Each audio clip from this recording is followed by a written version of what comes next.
Okay. MT. Yes. It's dark.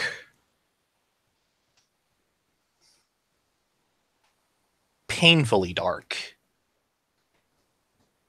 You know that it was bright before this, before everything started to shake, before the horrific screeching sounds filled the speakers on the Zeraman 10-0.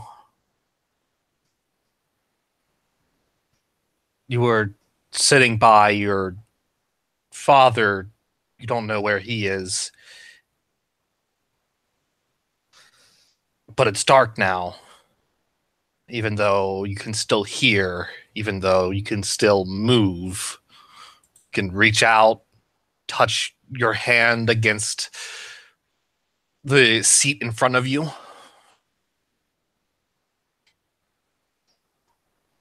There's commotion all around. What do you do? I take a deep breath. All right. Your eyes feel like they're burning. I keep them closed. Your something inside you just feels different.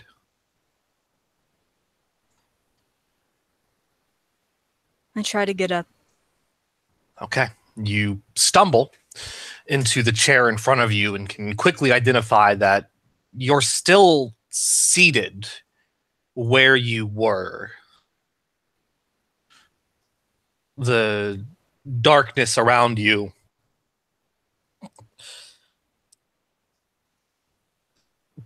doesn't deceive you in that respect. You know where you are.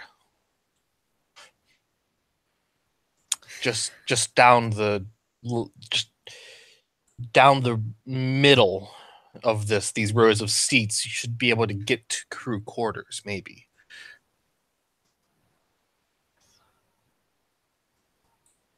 I check the seat next to me. Do you open your eyes when you do so? No.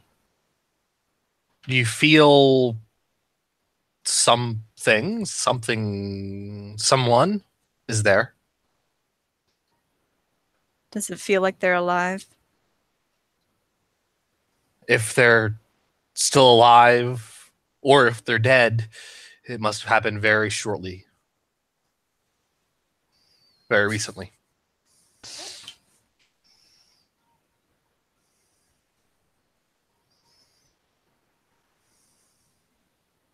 I'll walk down to crew quarters. Okay.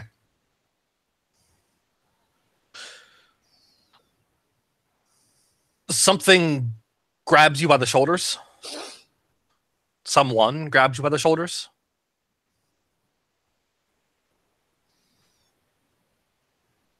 They don't speak, though, but they don't jerk you away.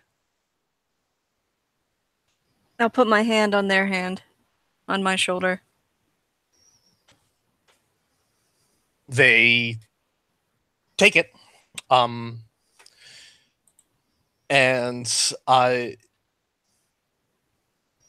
they've noticed how you walk with uncertainty. And will stand by your side and put your arm around their shoulder. And help you walk. They don't know where you're going. They don't know where they're going. But you seem like you have an idea. It's more than they have right now.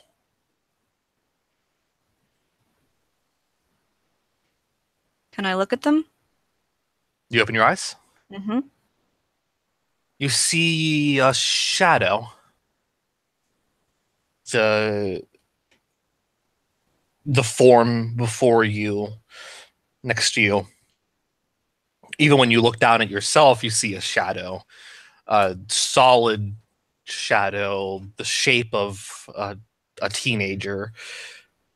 But what catches your eye the most, and what burns your eyes to look at, is the center of where their chest should be, where glows a vibrant, fiery core. This golden orb that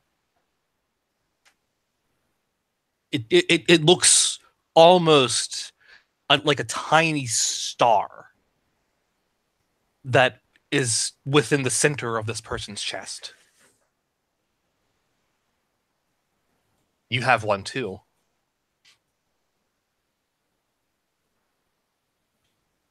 Can I touch it?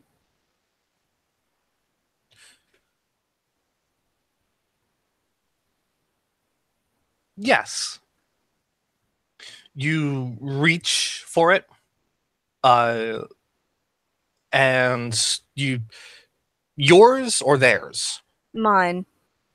You reach for it, and your hand stops at the center of your chest. Whatever this is, it's deeper than skin level. It's somewhere within your rib cage. But you do reach for it. You do grab for it. You do try to touch it, and in doing so, you see it move. It kind of moves from within your rib cage to the skin level to meet your palm. And when that happens, you feel very faint. You feel very cold. I keep moving forward. Okay. Do you will that back into you? Yeah. Okay. You just as you had tried to pull it out, you push it back in, and and warmth overcomes your body. I try to ignore that. I try to ignore all the things that just happened and just keep moving forward. Okay. The one that's holding you, that's helping you move, that's helping you stand. When you look at him again, do you at all try to get an image of things by touching them with your hands? I mean, maybe when we're in a more Okay. solid place. Yeah. So you're heading to crew quarters? Yeah. So you continue towards crew quarters, and eventually he gets the idea that's where you're going. And on the way, you notice as you look around that there are places where there should be walls, places that you shouldn't see beyond, that you can see the distant glimmering lights.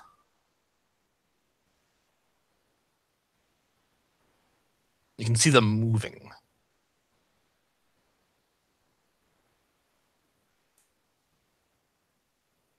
Can I differentiate between space and not at this point? Or is it all just blackness and lights moving around? You can differentiate space. They seem like shadows. Everything around you seems like shadows as you look at it. The only concrete light you're seeing is whatever is in the center of your chest, whatever is in the center of this boy's chest. And you can only assume that that must be other people that you're seeing, whatever's in the center of their chests. Okay.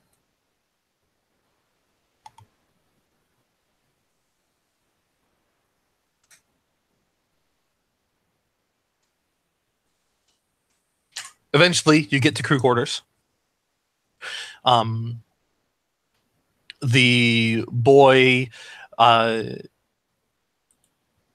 that point, he leads you to a specific room and opens it with a key card he must have had, and uh, sets you down on a chair somewhere in there. You assume it's a chair. It looks you can catch the silhouette of a chair.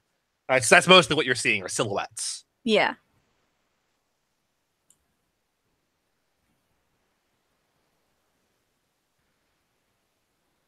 Yeah, I'll try to get a better look at him. Okay. It's him? We figured that out? Figured that Yes. part out. Just judging by his silhouette, you assume this is a he. Um, yeah. The you realize when you do so, when you get a better look at him, why he can't communicate with you. There's something wrong with his neck.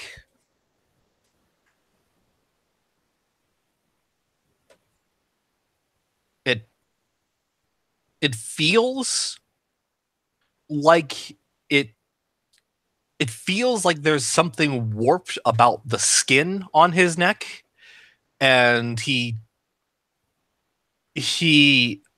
audibly winces by taking in a deep breath, um, but doesn't speak. Obviously he can't.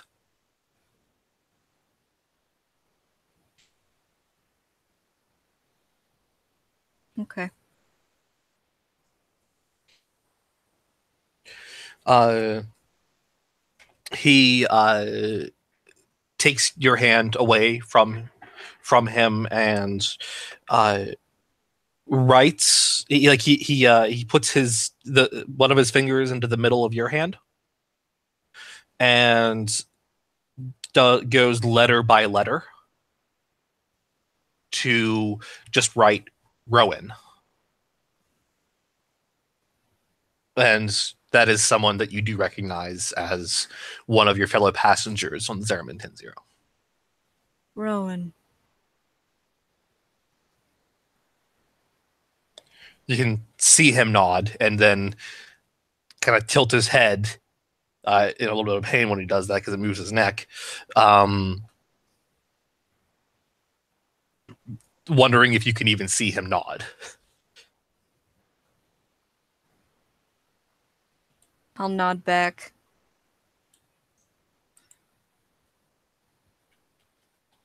He seems to sigh in relief. And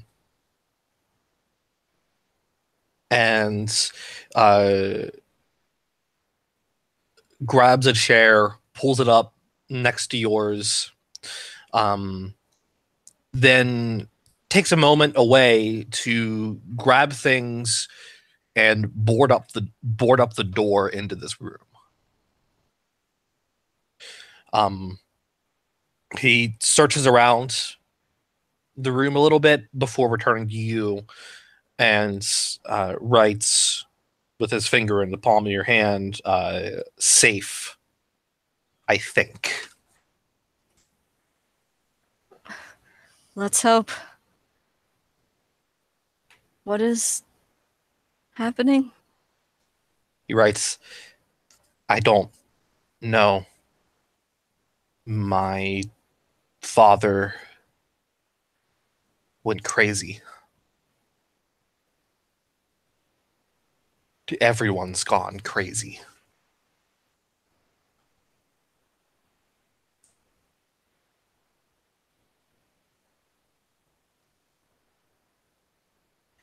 Okay.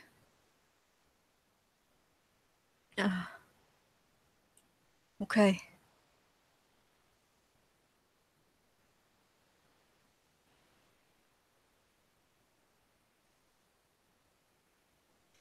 We're gonna be okay.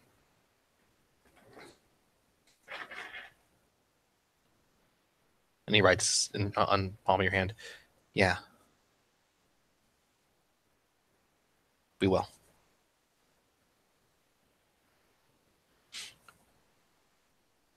And you wake up. Do you have any weird dice left? Unspent? Uh, Do I? Do you have a weird power? um, Because I don't believe you do. I don't have a weird power. No, How many I weird have. relationships do you have? I have just the one with the Xenuric focus because I didn't know what else to put him in. So then you should have a total of, 3. because it's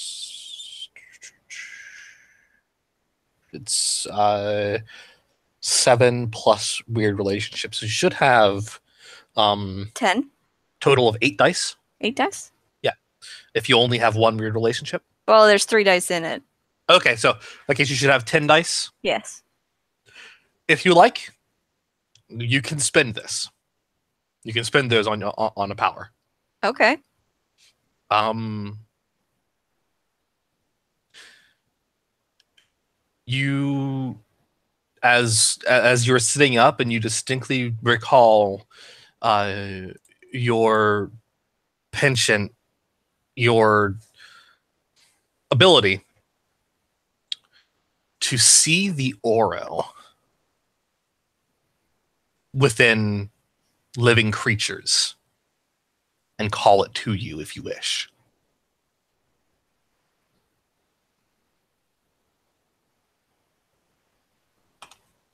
Hmm.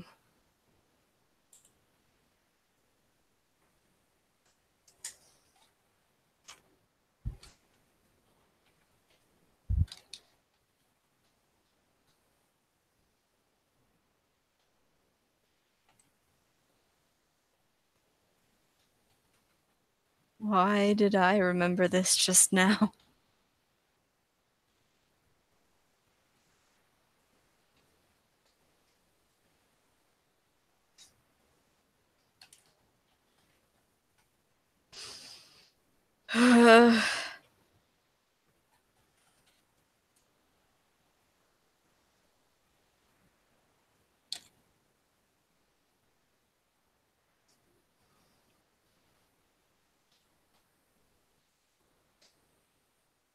I look around, trying to tap into that. Sure. Go ahead. This probably is going to be a brains power. Sure. Um, so let's see. I'll just go ahead and Can you like what should I write about this? Like, do you have any idea on how I should stat it out? Is it yeah, useful? I'm Is it an I'm attack? I'm statting it right now. Um,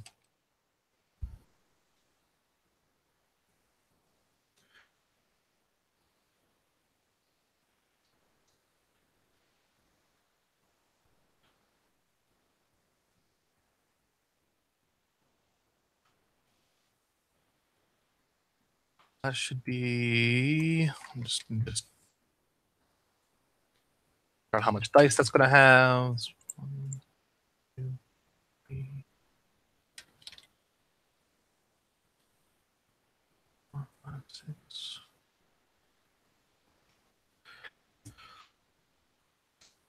So there you go. Should have 2 dice. Thank you.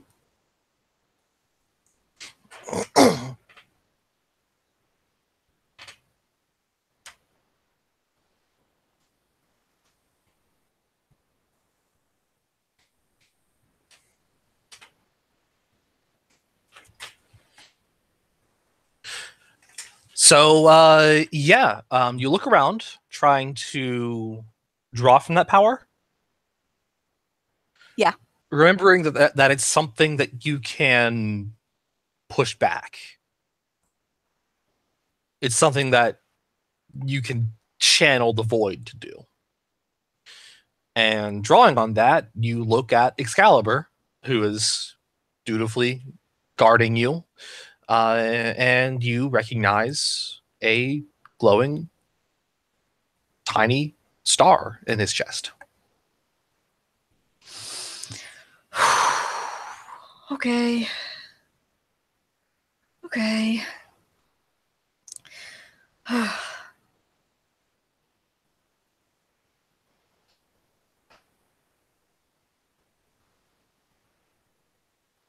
Here's another question.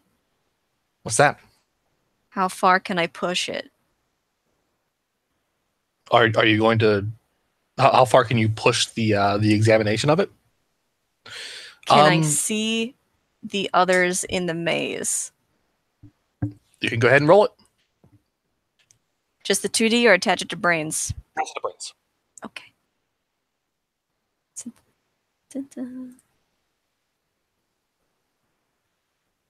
2 10s. Okay.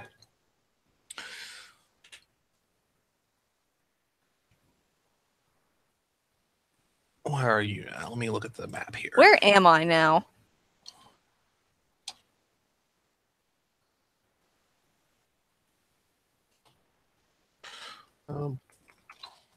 That was the one thing I forgot to pull up was the map.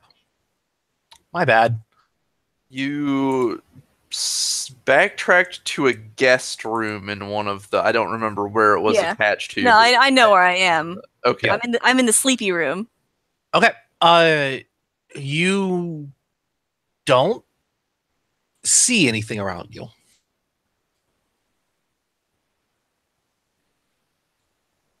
No, you don't see anything around you at all. Not aura-wise.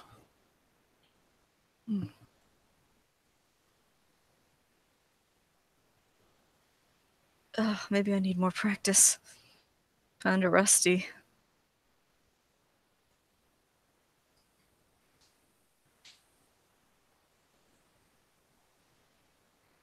Excalibur regards that you're awake, but doesn't attempt to interact with you because you two were having a little tiff.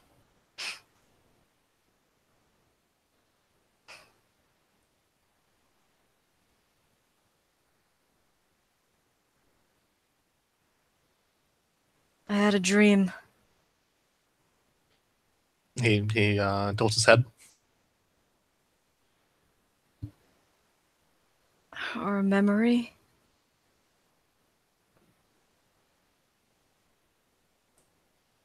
I can see.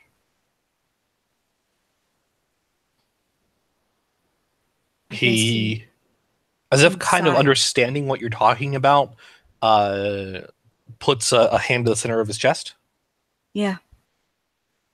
He gives a little nod.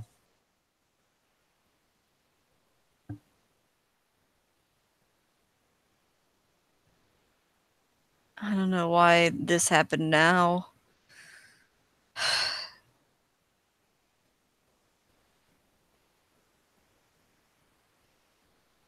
He looks around.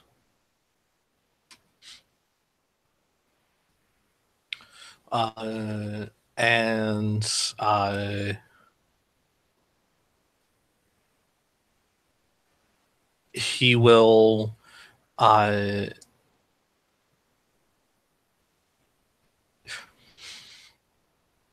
he'll take out a pen and then just kind of give you a look as if to ask, is this okay? Yeah, go ahead. And takes just a piece of paper somewhere in the guest room and writes the void all around us. Something stronger within the void. Yeah. You think it's Influencing jogging you? my memories?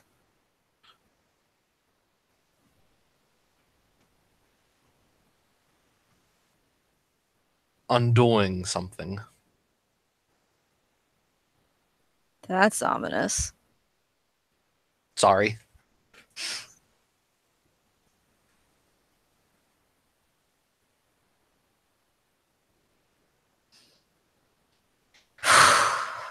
Well then, I'd like to get out of here sooner than later, huh? He gives a nod. Maybe I can use this to try to find the others. Being separated is probably worse. He nods again. And yeah, you guys are going to head out of the guest rooms. Mm-hmm. All right. Well, I'm going to cut back in time here. Bye. I'm going to roll back in time. So, Kirei, Yanto, Anna and Tsukimono have all had quite a good night in the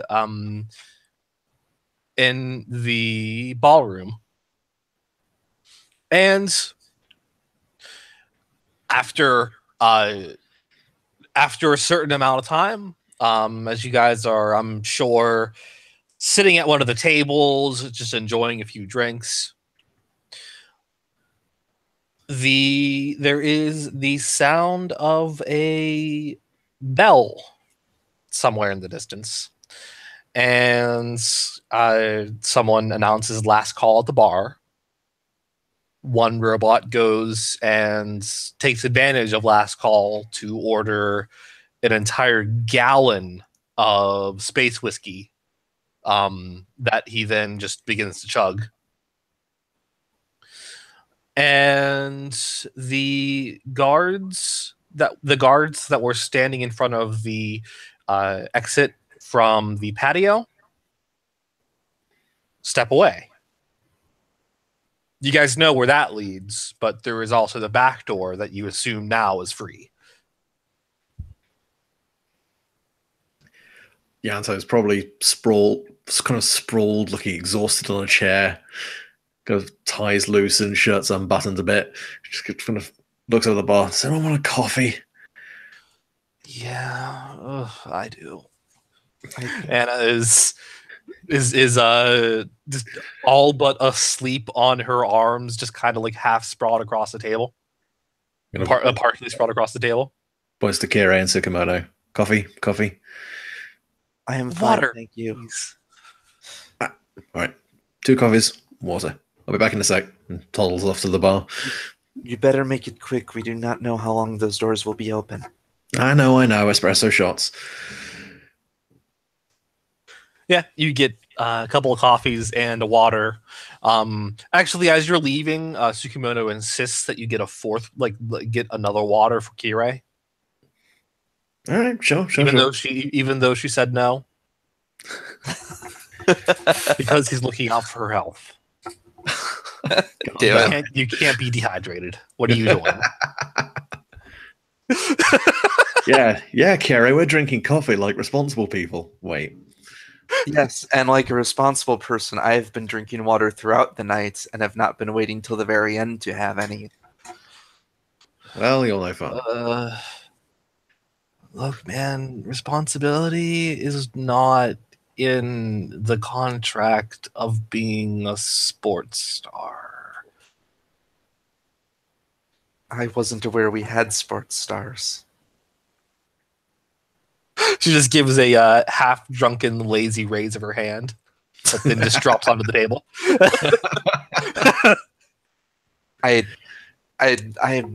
Yanto, I cannot decipher what that means. Do you know what that means? You know she's a Lunaro player, right? Yes, Sports star. but no, I'm not objecting to the fact that she plays sports. I wasn't aware there were any stars amongst the Tenno. Oh, but you don't watch a lot of sports, do you? No, I do not. I need to get some more. I don't know what the space equivalent of ESPN is. TSPN, maybe. No, it's NSPN.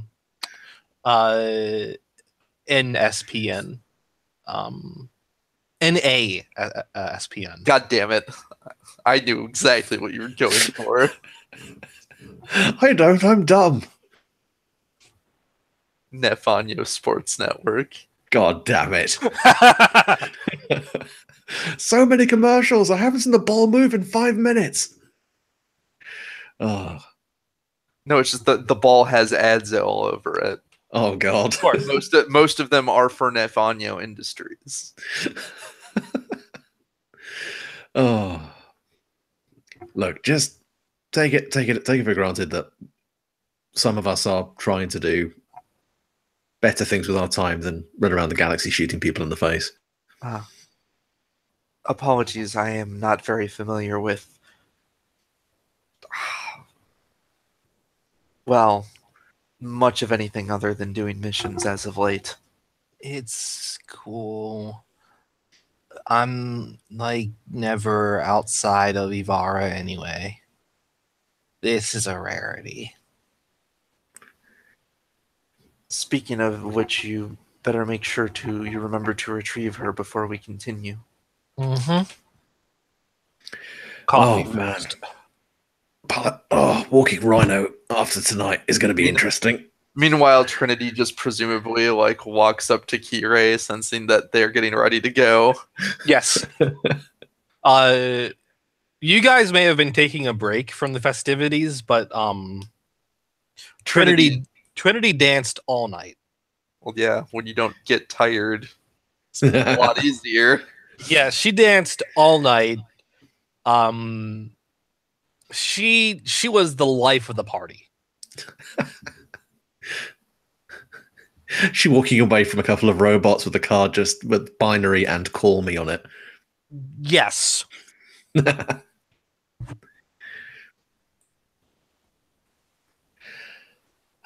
Right.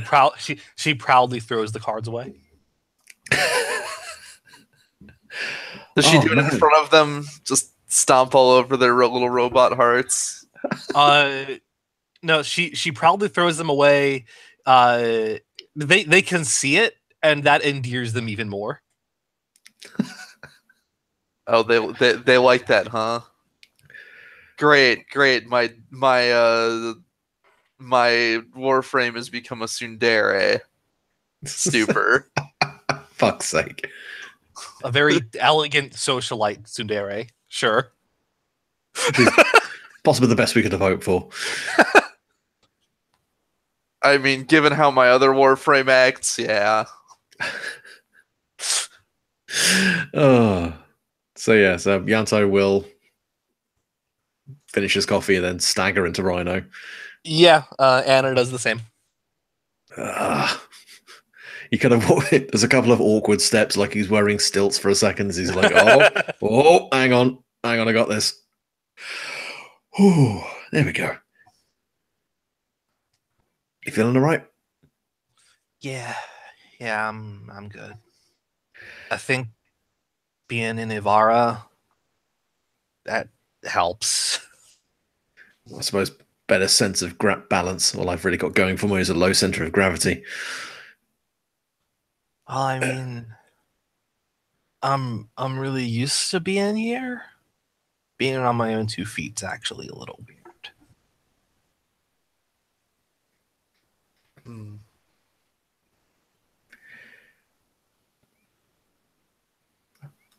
I mean, yeah. If you want to feel more comfortable, that's cool. And Tsukimono and Necros is just like, you should maybe spend a little more time out of your Warframe. It's not good for your health.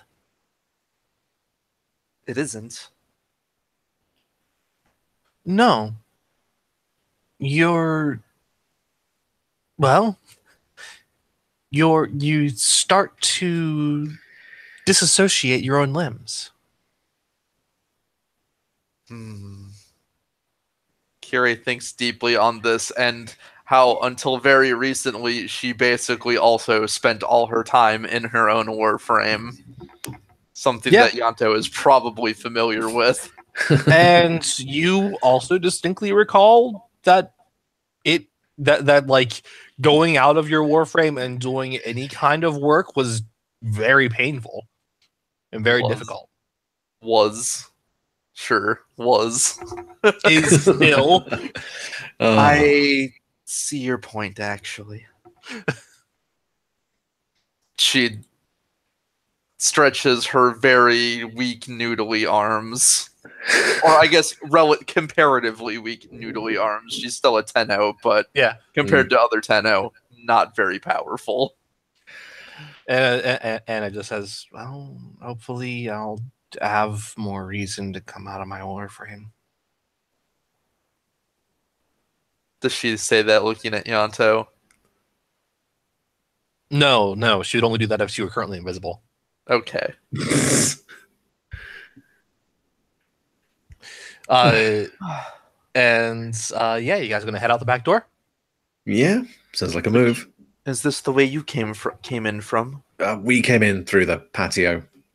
I see. There is not that direction apart from questionable beverages and jumping puzzles. Neither of which I feel up to right now. Yeah, he picked the poison. Gonna give Zavara a nudge. Thank you for that, by the way. For what? For not abandoning me. Oh, yeah, of course. I mean, I wasn't assuming. It just felt like a sort of... The last time I blacked out around another 10, I woke up with various things doodled on my forehead. Oh man, I'm not gonna do that. If I do that, that just means that if I ever black out, you're gonna do it right back. I mean, you're not entirely wrong. I just feel like I'd feel a little bit guilty about it afterwards. Well, if someone had doodled weird stuff on my head when I passed out, I wouldn't feel guilty about doing the same to them. So we've kind of entered some kind of mutually assured, I don't know, doodling. It's like it's like a deterrence. Yeah, but I can just see people like threatening more and more and carrying like Sharpies and stuff on their person and glitter just so they feel more confident that if they have to do it, then the other person's going to feel really bad about it. And And we really shouldn't tell any other tenant about this. oh no, I can just imagine the great dick drawing wall of the 15th century. Just whatever would just be terrible. It'll go down in history. Just none of the illustrated books. Fuck it, why are we standing around here talking about dicks? Let's just go somewhere. So, you guys step into a vast chasm where the floor is actually lava. Fuck. Oh, I am far too drunk for this bullshit. We heard someone mention this room. Well, you guys did. Kira didn't. There is there are several platforms that are rising and lowering into the lava, but so there are several platforms rising and lowering into the lava. There's one that's dangling from the ceiling, or there's a couple that are dangling from the ceiling via chains that are moving left to right.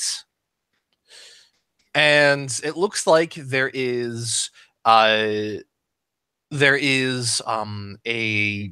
doorway on a platform in the middle of this massive chasm.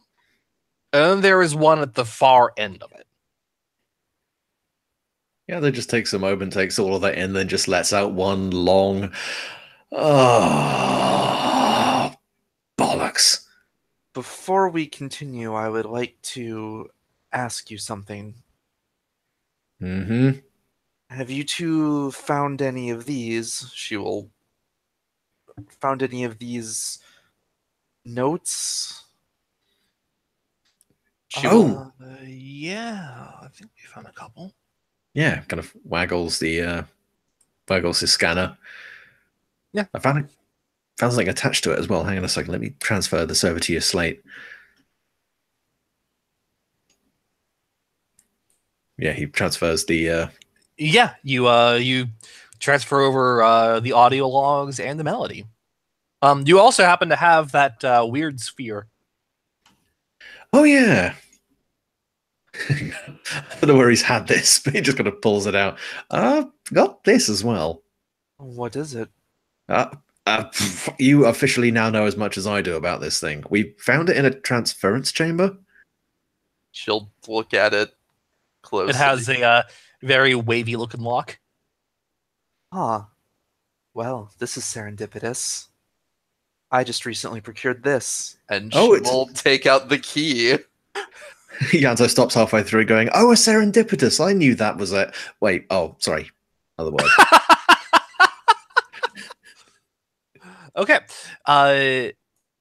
You open it up, and you use the squiggly looking key on the lock on the lock sphere.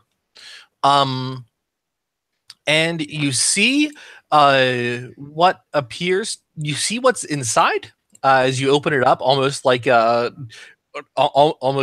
Kinder egg. Just kind of crack it open. Don't swallow it, please. Don't swallow it. Albeit one, about the size of like a skull. And inside, there is a glove. You found the reliquary of Michael Jackson. Yes.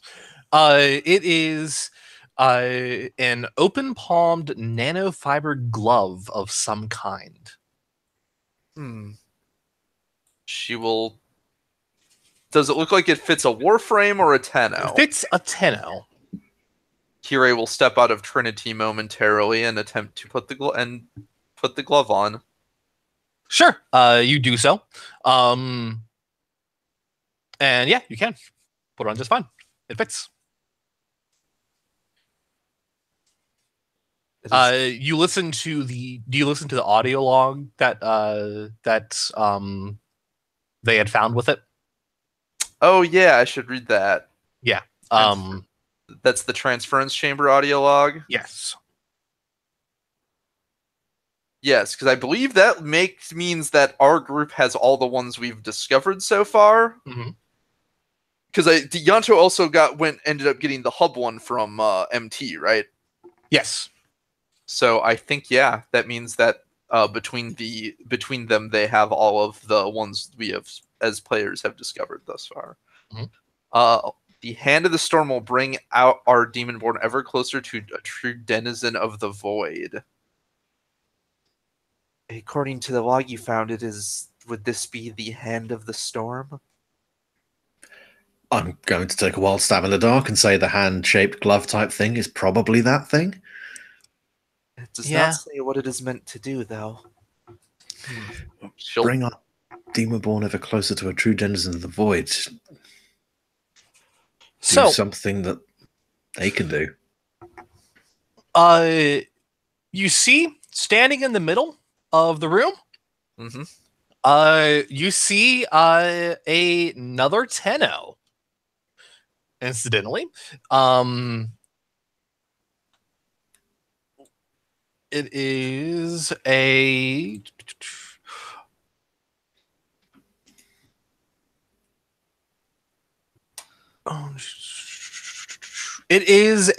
Nova.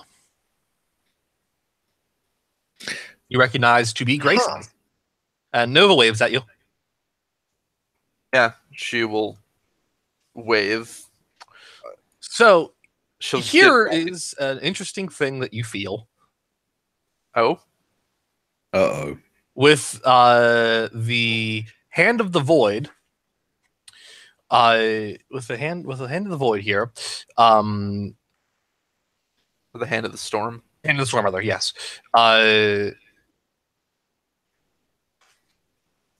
You feel, you know how you can sort of feel potential connections when for things that you can use transference with? But those are usually things that you're like almost in sword's length of. Right. You have to be pretty close to transfer. You can feel it with him across the room. That is interesting. She's what? I wish to test something. Trinity, could you walk to the opposite side of this platform as me? What are you having her do? Just walk to the other side of the... Well, she's walk to the other side of the platform so that they're a good, like, however big this platform is in the entrance that they're on, that they're a ways apart. Yeah, there's about 20 feet. Yeah, more than a sword's length at least. Yes. She will reach out with the hand of the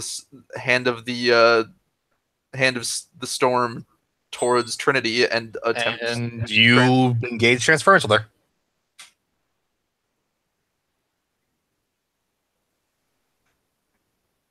Oh, that is very interesting.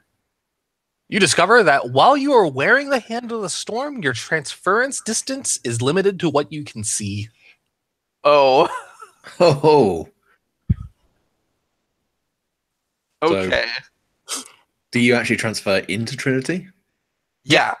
In which case, Yanta just kind of goes, "Wait, what?"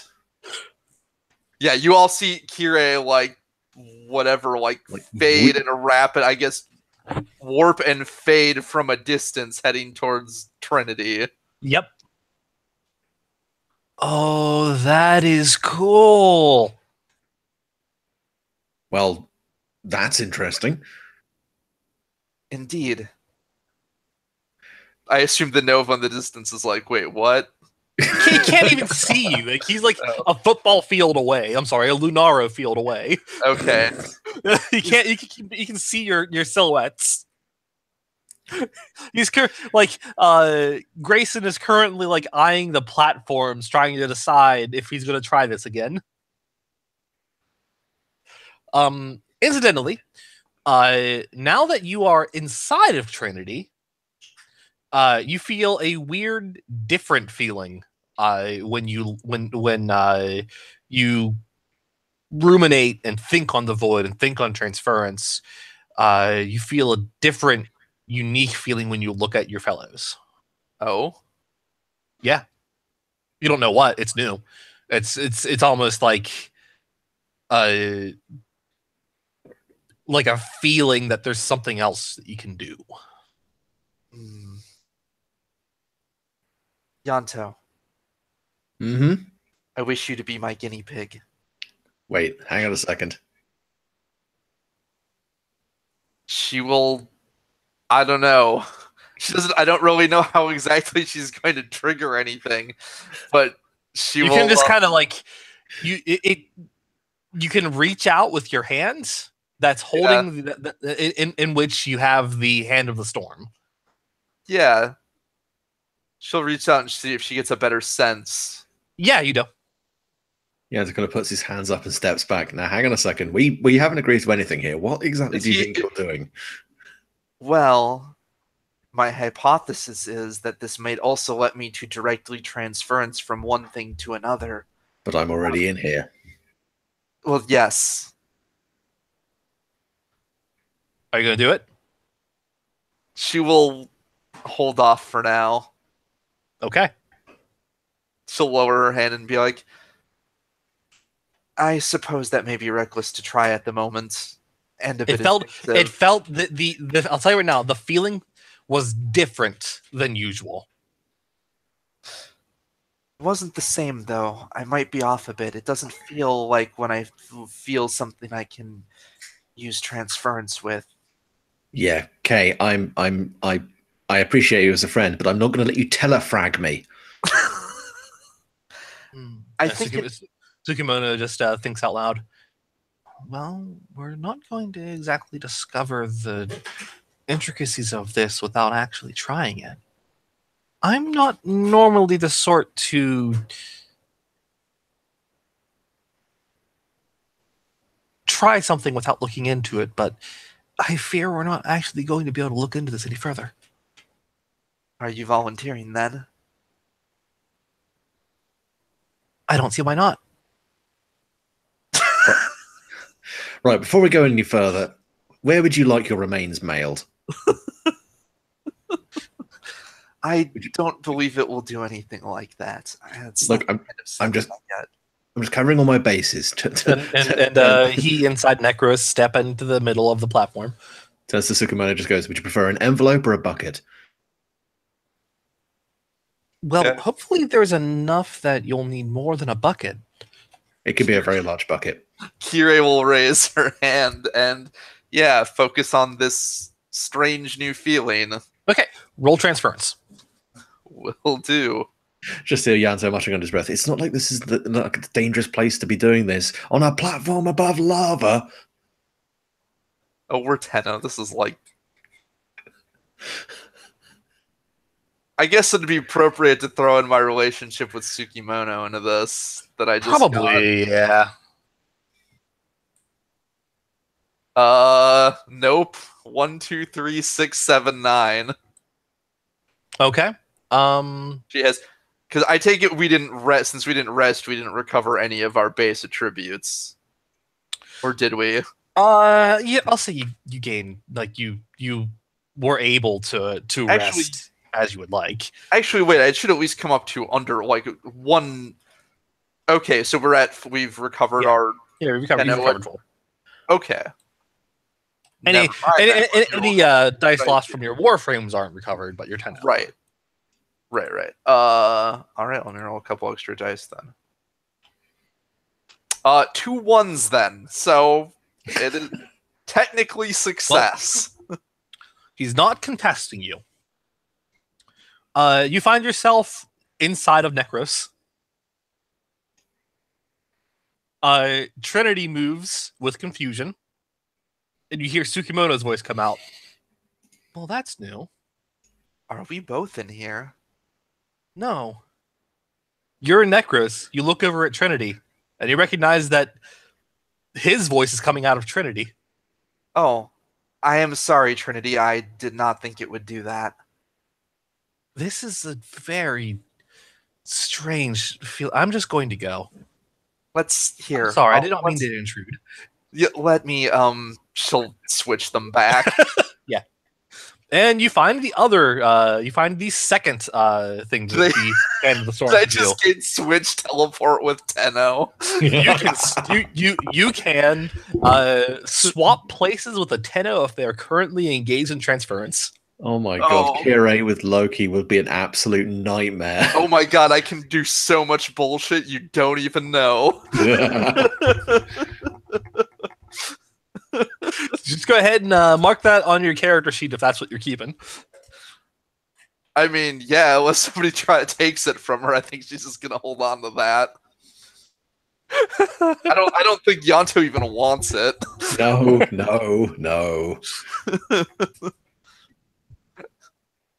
And unless Anna's willing to give up, trade the Void Spike for it. She's got a special thing already. Yeah. This thing feels exactly like Kirei's cup of tea. So yeah. You now understand the things that you can do with the Hand of the Storm. Yeah. Yanto just going to cross his arms over his chest. If we've quite finished going inside each other, can we actually continue with this competition? Anna laughs. But seriously. Yes. Yes. Shall we try and meet up with who's that again? You know, Grayson. Great. Shall we try and meet up with, that was Grayson, correct? Yeah, that's Grayson. Yeah, I would like to meet up with him. All right. Let us attempt to make our way. Okay. He's on the far. He's in the middle area. He's in the middle area. All right. Yeah. Okay. You can go ahead and roll. I'll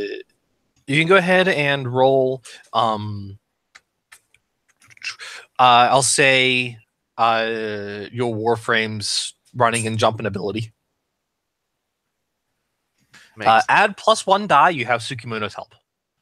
And on Yanto's side, add +2 dice as you have Anna's help, specifically with Ivara and Ivara's anti-platforming abilities. Yeah, Ivara's just like whatever. You have the help of zip lines. You just zip line from like wall to wall. Like you can, I assume you can't zip line to a moving platform, but it's just zip lines from wall to wall. Yeah. And it's like fuck all this platforming nonsense. So yeah, Yanto add +2 dice, Kirei add +1. Yeah, 2x9. 2x9. All right. I'll say there is no height requirement. You want width. I only have made pairs. Three 10s with wicked fast 1. God damn Okay. it. All right. So Kirei and Sugimono are leaping from platform to platform and are making good pace. They're about halfway to Grayson. Whereas Yanto and Anna are making decent pace anyway, but still a little bit behind. They're making slower pace, but they're also taking a lot less risk the way they're navigating. They're in a lot less danger. They're just roll again.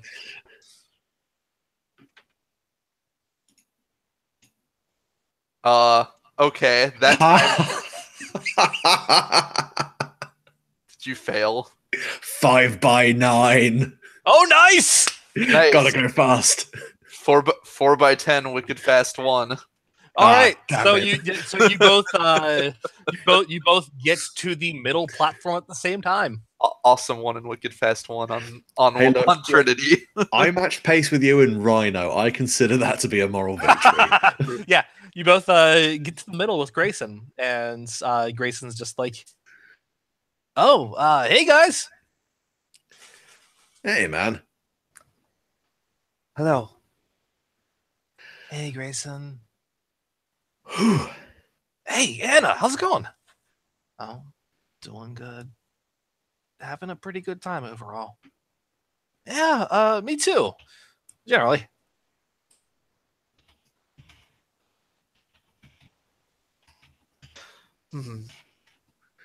May I ask you something? Yeah, sure. What's up? Have you found any notes with or any, I guess, logs accompanied by a musical piece?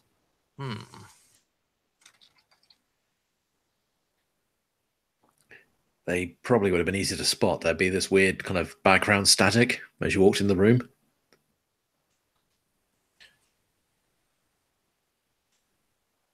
Not every room has one. It is possible he hasn't encountered one yet.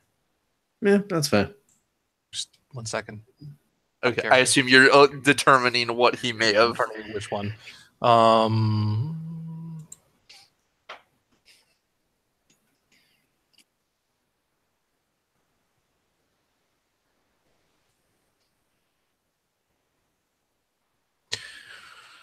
Yeah. I have. I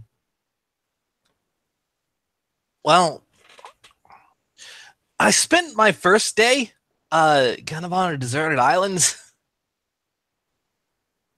It was pretty rad, I gotta say. You but too. Hmm? You too. There's 2 deserted islands here? Evidently, I also spent my day largely on a deserted island. Well, mine had like jungles and a real cool cabin in the middle and some really nifty wildlife. Oh, no, mine was very deserted. It was mostly just a house on an island. Okay.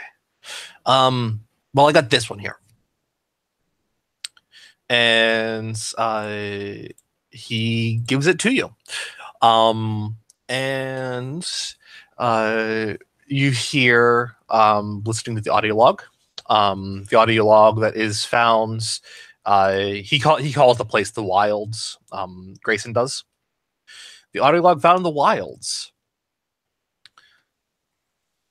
I have found numerous worlds in my explorations of the storm, but few have touched me like this earthly paradise.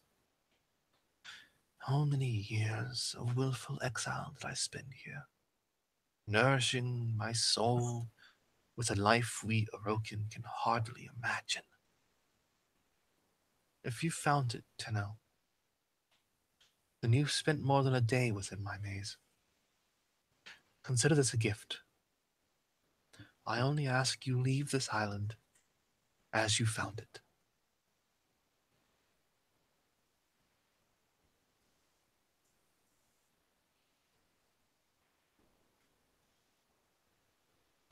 and you get the last track. And the song sounds complete except for something. There should be one final vocal chorus. If you were to hazard a guess, and that's the only thing you're missing. Kiri will state as much because I feel like she would be one to have a good idea of what a musical piece is missing. She'll say, "It sounds mostly complete, except I think there is supposed to be a vocal part, a chorus." Huh. You said that you guys had gotten some more. Can I have them too? She'll transfer the info they have to him. Oh, thanks. He pieces it together, and it's a beautiful melody. Yeah. Perhaps it could be there's one final note, but I wonder. Perhaps we are looking for a place where we can hear this chorus.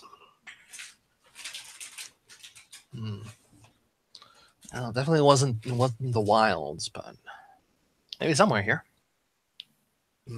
I have not encountered such a place yet. It is merely a guess. But yeah, she'll put it away for now. Which way did you come from? Through the door here? Yes. I just came from. Roll a dice here.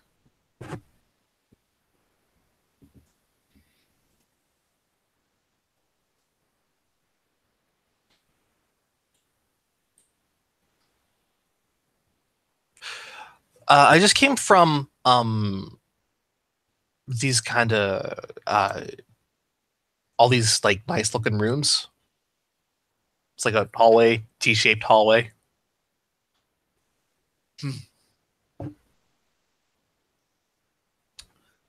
I wonder if...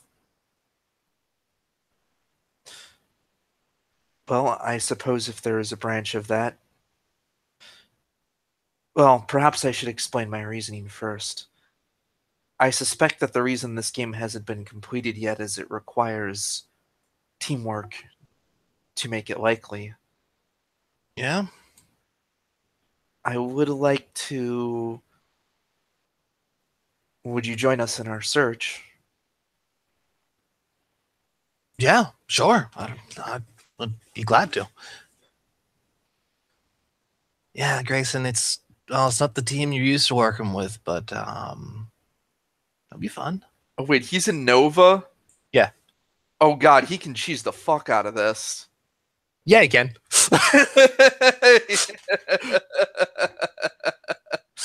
In any case, I want to cut over to MT. Mandy, you there? I'm here. Okay, you step out of the guest rooms. Mm-hmm. You had taken a nap. You don't actually know if you slept for so long that the rooms have reset or not. You don't know what's happened as far as that goes. Are you going to take? If you go southward, actually, you know that the rooms haven't reset because you go southward and you see the observatory again. Okay. Well, I mean, technically, from my perspective, everything will be new because the rooms reset early, apparently. Right. Though you've already seen the observatory. I've already seen the observatory. Yeah, but I could go in the dog room or whatever, and it would be new than when it was. Oh yeah, of course. First time. Yeah. Of course. To the east is a tasteless picture of a Kubro, and to the west is a tasteful portrait of a clown. Yeah. Where are you gonna go? Is the clown Nefanyo? No. Okay. He probably didn't exist when this. No, he didn't exist before this was made. Okay. I will go in the clown room. The clown room. All right. Are you down the clown? I'm dead in the ground.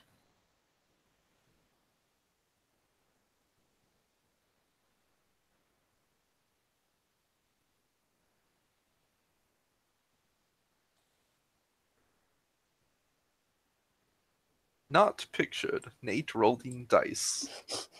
Yes, pretty much. Okay. So Okay. you head clownward. I don't want that to be a direction. North left.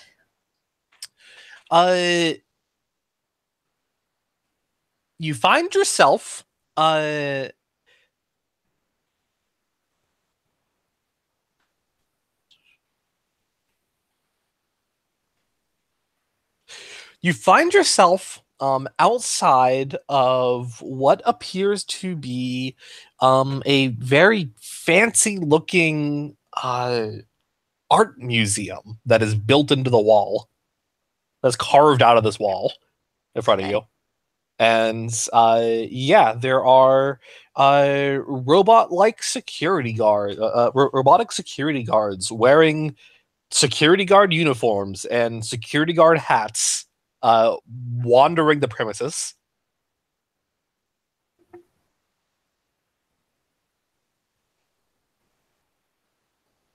Okay. They don't seem immediately hostile. They don't see you right now.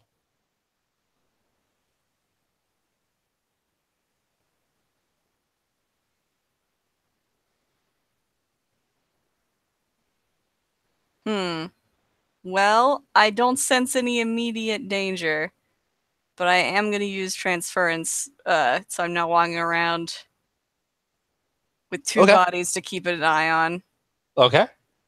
All right. You are in Excalibur. Mhm. So, you find that you cannot use any of Excalibur's abilities. Hmm.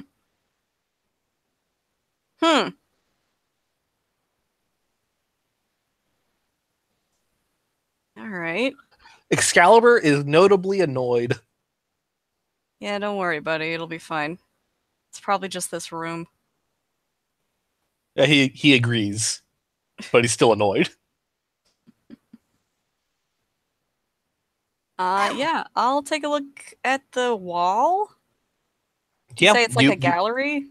Yeah, do you approach? It looks like the front of an art museum. Yeah, okay. And there's a pair of big double doors, couple of windows. One window looks like it's partly open. I mean, I'll go for the doors first. Okay, a security guard notices you, points his flashlight at you, and shouts something at you. And your vision goes black. When it returns, you are out front of the building again. What? I don't... What did we do wrong? Excalibur thinks that maybe you shouldn't have been caught by guards. Oh, so a sneaking mission then, huh? He agrees. What if I'm really bad at those? He's got nothing. Mate, you're an absolute swine. Well, now just to prove them wrong, I'm going to try to sneak in that half-open window. Okay. Go ahead and roll something for sneaking. Roll something for sneaking? That would be Excalibur's general movement, unless he has a stealth ability, in which he doesn't. No. I mean, I could blind them all, I guess, and then everything's stealth. I guess you can't, though. Oh, You yeah, can't because I use his can't use his powers. abilities. Okay. Fine. You can't see me. This seems like going against the spirit of this challenge. Whatever, I rolled 2 10s. Okay. All right. So, you get in,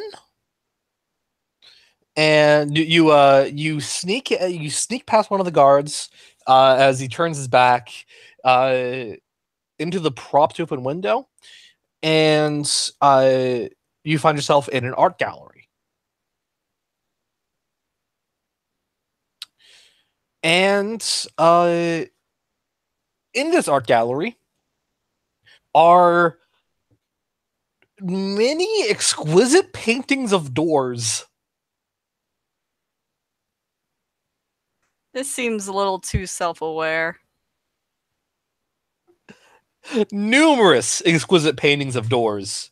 However, you do recognize just from a cursory examination one such door that is actually real. Well, nobody's here to tell me otherwise. I touch the door art. The art door. Okay, yeah, it has a handle. You can open it. Yeah. You gonna go through? I sure am. Okay.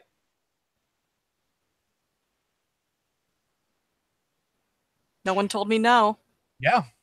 Okay. So, What about all that sweet, sweet loot you're missing in the art museum? It's all doors. It's all doors. I'm It's gonna true. pay for a painting of a door. Okay. And you find yourself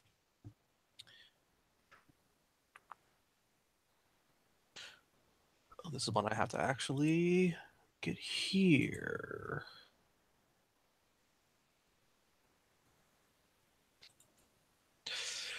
You find yourself in a room that is just covered in papers. There are several desks, also covered in papers.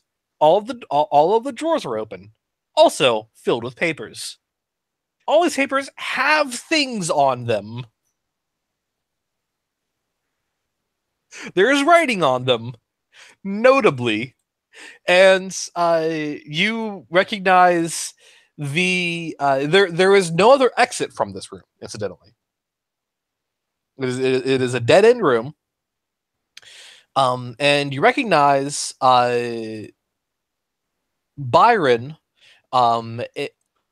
currently like sitting cross-legged outside of his vault, just going through papers, and he sees you and goes, "Oh, thank God." What are you doing? Wasting my time, apparently. Okay, what did you think you were accomplishing? Well, look, one of these here, and he reaches and grabs one of the papers. This seems to be talking about one of the rooms I've already been in. Okay. And this one looks like it maybe deals with a room I haven't been in, but it's referring to other papers too. So you think this is some kind of encyclopedia of the maze? Yes, just not numbered. And everywhere. So you've been trying to organize it? Yes. Instead of just going through the maze? It seemed, I don't know, prudent. Maybe I could use this to help me navigate.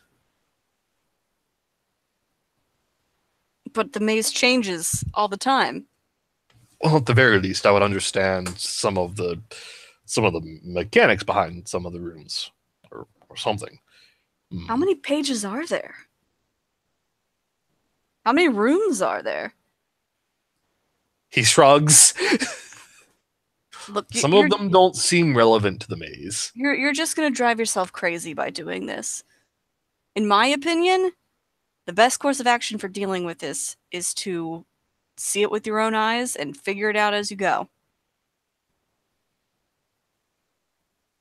He rubs the sleep out of his eyes as he's very tired. You've been driving yourself crazy. How long has he been at this? He's been at it for a while. Has he been doing this since the start of the game? He's been at it a while. Like 2 or 3 times. You've Well, just been in this room. gamble on the fact that nobody's gonna win this time, I just get all this knowledge, and I'm at a huge advantage next time. To be fair, that would actually be one of Kirai's thoughts if she had found it early in the. Okay, I want to step away 1 second, guys. I'll be right back. Need to step away. Okay. Bye. So Amanda, Mm-hmm. how does it feel to be the Shang Tsung of Warframe? I mean, just don't mess with me, I guess. Just souls, basically. I guess we both got utility powers, so therefore you have the horrifying offense power. Hell yeah, I do. Hope I never have to use it. I mean, that's preferable from the I can't wait to not the curate method of I can't wait to suck someone's soul out. The Oro's a strange thing. It's sort of like, I mean, is it any worse than killing somebody by any other method? I mean, isn't the Oro supposed to be the way in which things can come back? Thus, isn't. I mean, by removing it from the Oro's gone from your body when you're dead, you're just separating that early. I don't think you're like, I don't know, maybe MT can do weird things with it, but I think in theory she doesn't have to remove them from like all of nature and the cycle of existence if she doesn't wish to. I don't exactly really. There's the key word. If you don't wish to. Mm-hmm. Mm-hmm. You could. Yeah, I guess now you congratulations, you've actually gotten scarier than Kirei if you get mad enough. That was my first major thought was, oh shit. You thought Kirei was the one to watch out for if she gets mad. You were wrong. And she doesn't have to tell us that she can do this either. Oh god, if MG just flips a switch and then just punches Yanto's soul out of his body. Yeah. I wonder if you could separate like much how Nate is describing Necros' soul punch as working. I wonder if she can. I wonder if she could, in theory, also drag somebody out of their Warframe using that. Oh fucking hell! Can we please stop contemplating this? Because this is terrifying. What comparing MT's power to what Necros can do? Well, just the fact that MT has become a boss monster by herself. You guys still like me though, right? You're sweet and lovely and wonderful. Please don't kill me. I mean, you still all liked me after I did become a boss monster for you. So, I feel like I should at least reciprocate that feeling. You at the very least gave us a warning before you went and kind of overexerted yourself. Yeah, she did sort of say this may not end well. It resulted in us teleporting a whale into the middle of a tower, then blowing it up. I'm not complaining. That was at the time. I was like, well, this thing is probably too big for us to fight. Let's just drop the ship that we have been told is full of volatile explosives on it. Yeah, no, it was perfect. It was absolutely hilarious. And it still didn't kill that smug bastard. Nope. He's having a good time. He's having a ball. We shouldn't stop it now. We can't. He escaped.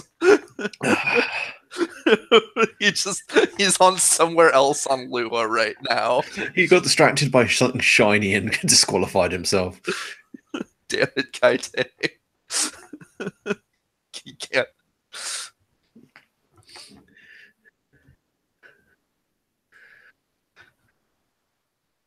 Granted, I suppose he didn't know he wouldn't be able to come back, but nevertheless. Oh, no. He has the malice, capacity for malice and attention span of a cat.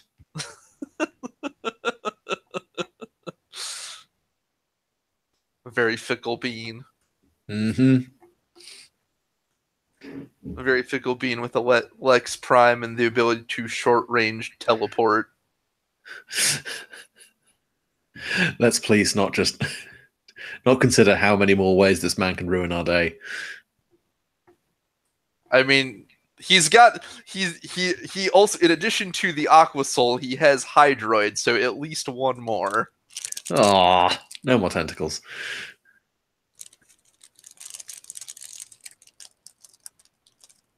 This is exactly as uncomfortable as I had feared. Why did you fear this so much? I have seen some of the things that you've been looking at. Look, I'm not gonna. Why are you even? I'm just gonna stand here and judge you. I am in charge of communications. Of course, I would notice. I would notice activity. Yeah, blast your cash, Yonto. Was that a euphemism? Yes and no.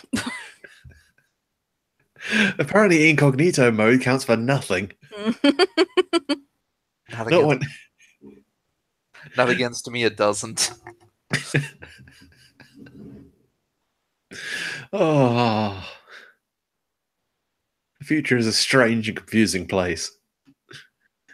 Oh, don't worry, Yanto. You shouldn't be concerned about me seeing. I don't judge. You should be concerned that the Lotus, of course, monitors all our communications, pretty much.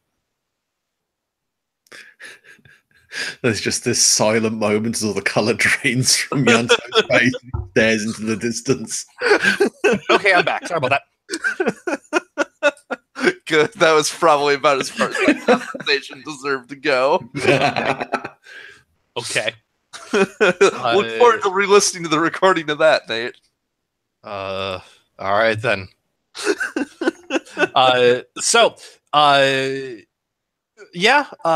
MT.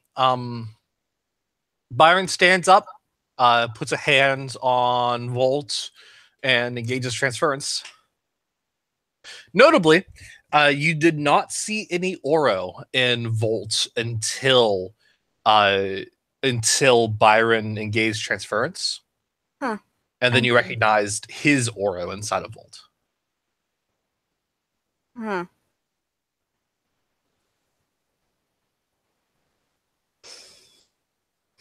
All right, so where did you come from? Me, I come from a. Let's see here. Let me roll a die.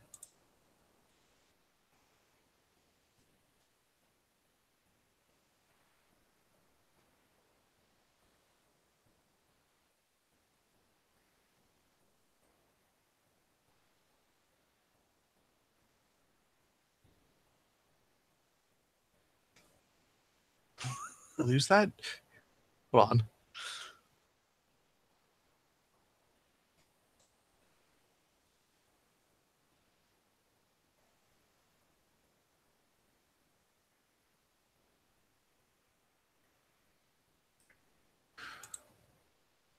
I had come from a very large pit that had been difficult to cross alone. Actually, admittedly, it was next to impossible. I only got through via hopping across the walls. That's not exactly what I meant. I meant more where was the entrance to this room that you came from? Because the entrance that I came from was over there.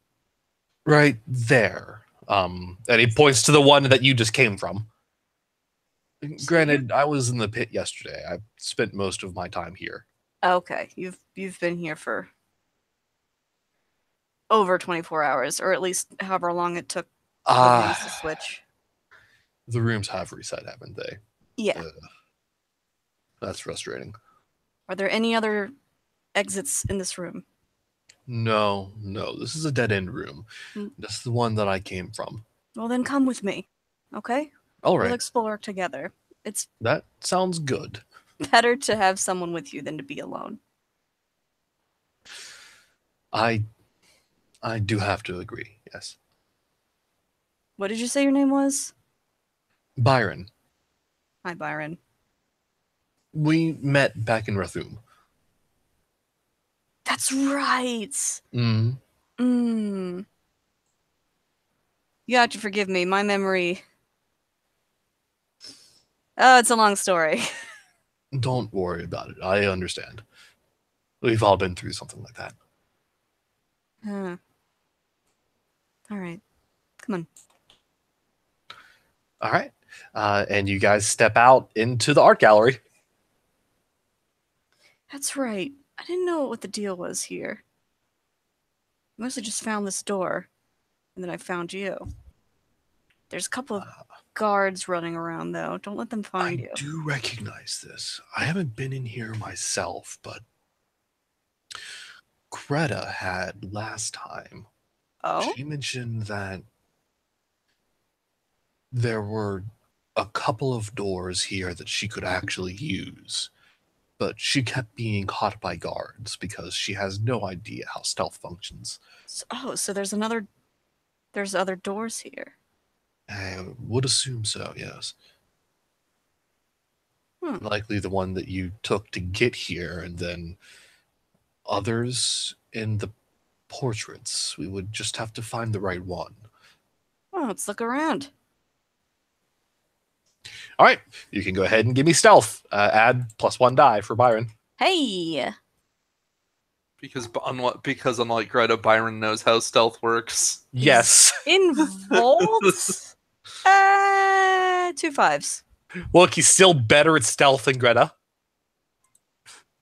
2 5s. 2 5s. You can be stealthy in any Warframe if it's just a lot easier in ones with actual stealth abilities. Yes. Okay.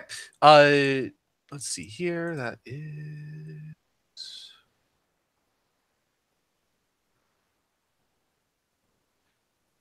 All right. So, you guys start sneaking into you have to sneak through the main hall, which is very well guarded, and clearly has a couple of cameras too that are noticeably on a swivel rather than being actually good cameras that have a 360-degree view of everything.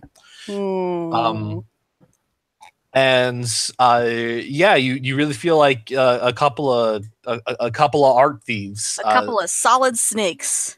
A couple of solid snakes, a couple of art thieves sneaking through this gallery, and you get into the other wing, and I'm going to call for another stealth roll.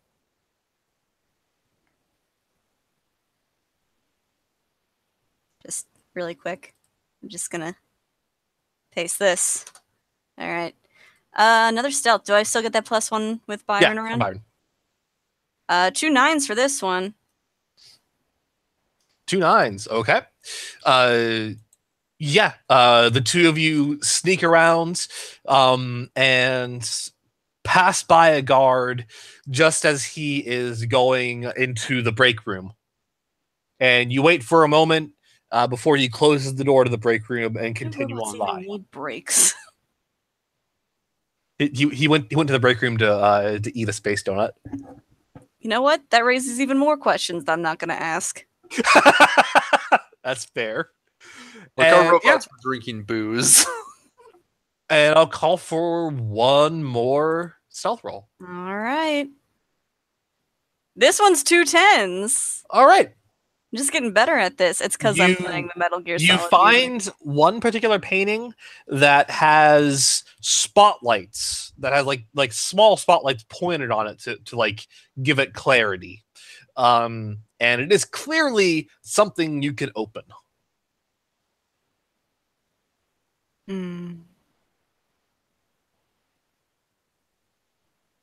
After you. He folds his arms over his chest and sort of strokes Volt's chin, as if he was stroking the goatee.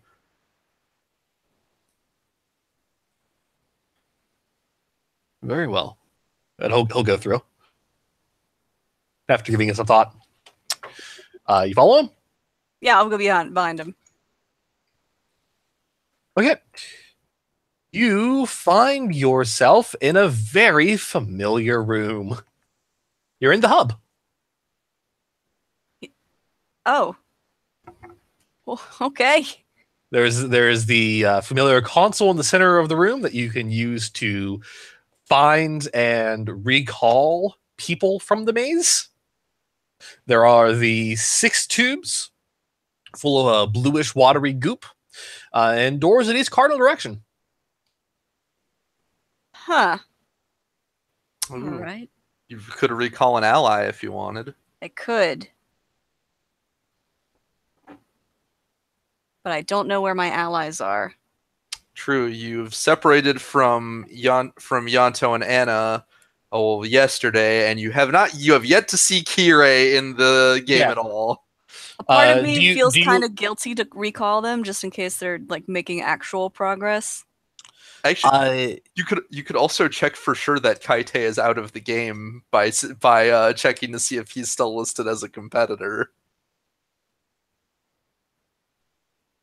I mean, I'll give it a cursory glance. Kaite is still in the game.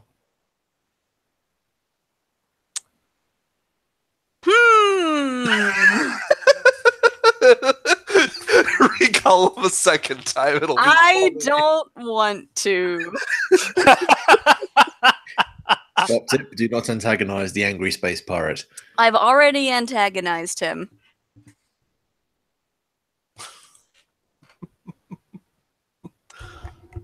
Well, I'll explain to Byron what everything is, and since I've been here several times now. Yeah, he notes that as he looks around. And are you still looking at the hub? You're still looking at the console? Yeah. Kaite's name vanishes. What? It's not there anymore.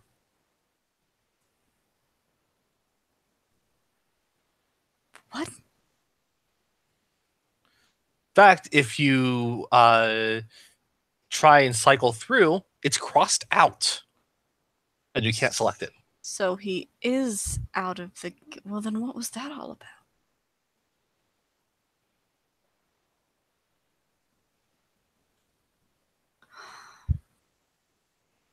Too many questions.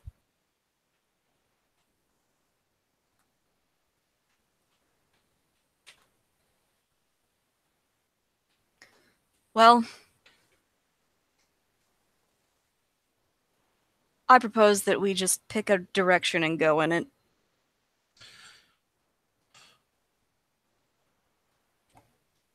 Sounds good. Which way?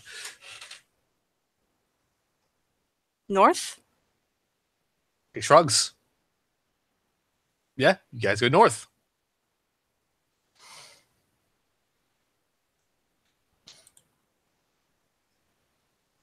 Guys go north, and you find yourselves standing outside.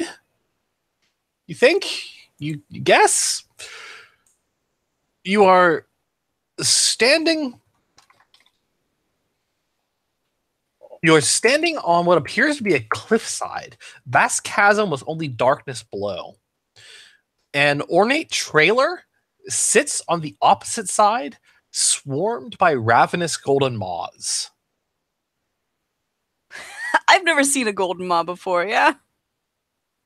No, probably not. Yeah, that's terrifying. The cliffs are too far apart to leap across.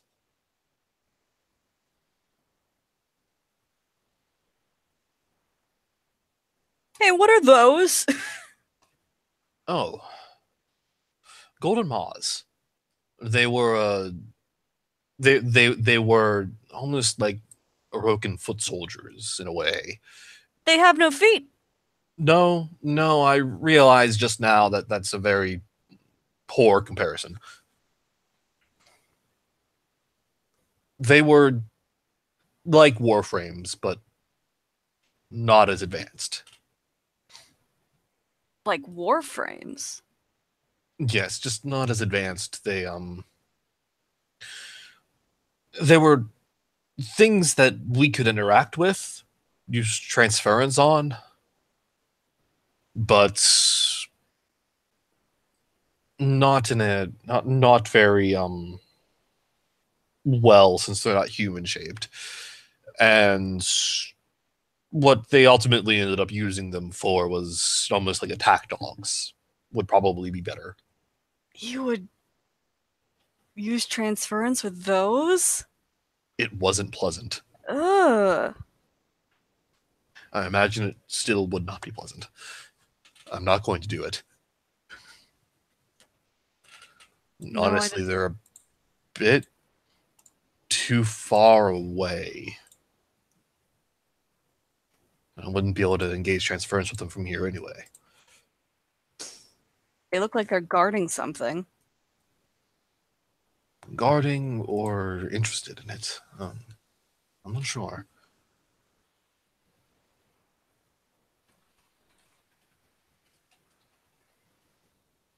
What do you think we should do? Do you think there's a treasure over there that'd be worth our while? Or do you think we should turn right back around? Nothing in this maze is pointless. There's absolutely something there.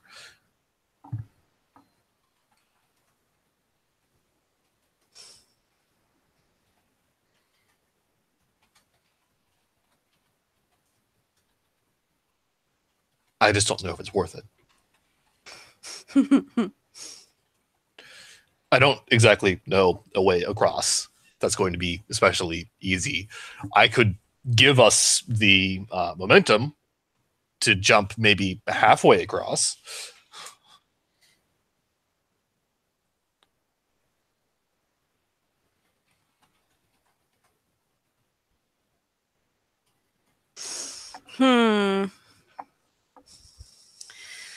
So you say they're too far away to try to link with? Yes.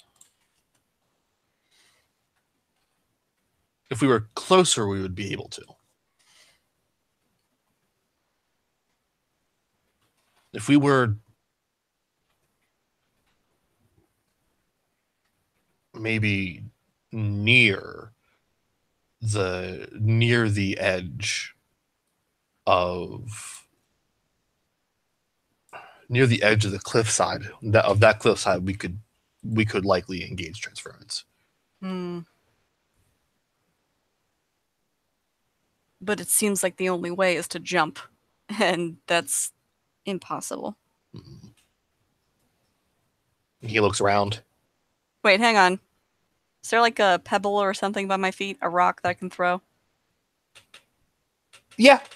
You throw a rock, it falls into darkness. Okay, that's all I wanted to know.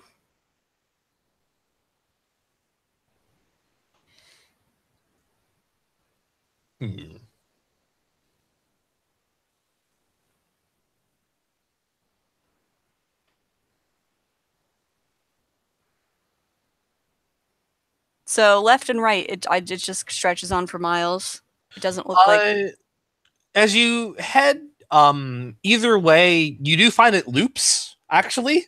As you head left and walk a bit, it does loop, but you do come across a few things along the way. Okay. Various pieces of like scrap wood, scrap metal, some rope.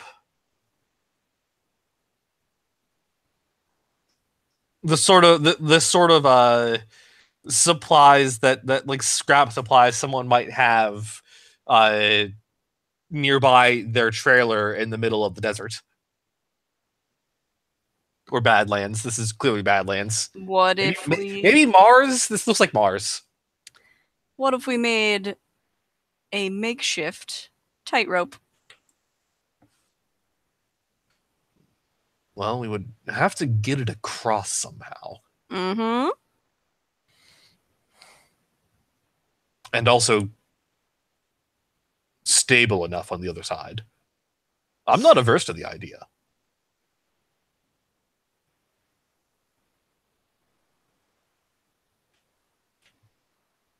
I mean, I have a Lanka.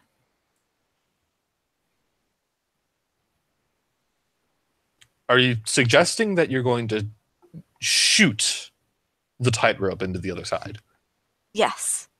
Is that possible? We attach it to a stick that I shoot. Is that... Like a harpoon. Can you do that? No one has told me that I can't. I mean, it's worth a try. It's just a very nice gun. I wouldn't want you to end up destroying it. What do you mean? I don't know if that's not how it's supposed to work. How is shoving a stick with a rope tied into it going Aren't to they supposed to? Aren't there some weapons that will cause them to backfire? Is the Lanka one of them? I don't know. That's a Corpus one. I he shrugs.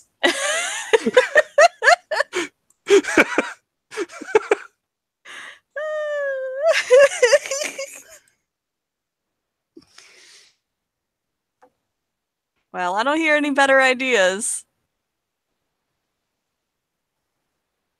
We can give it a try.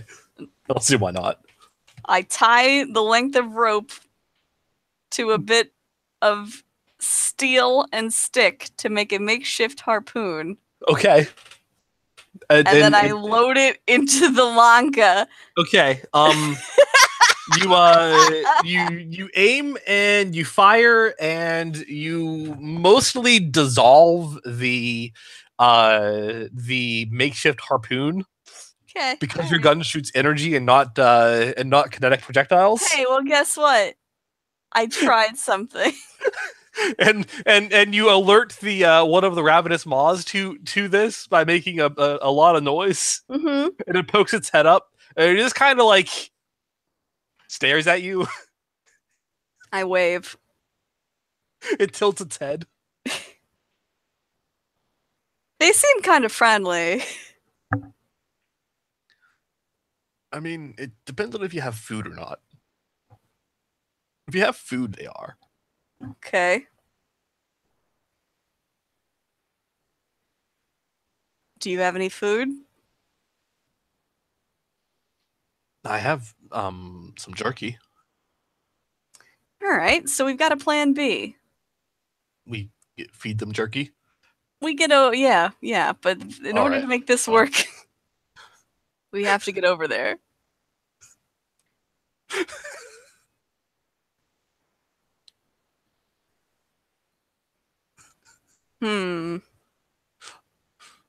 How far do you think you could throw me?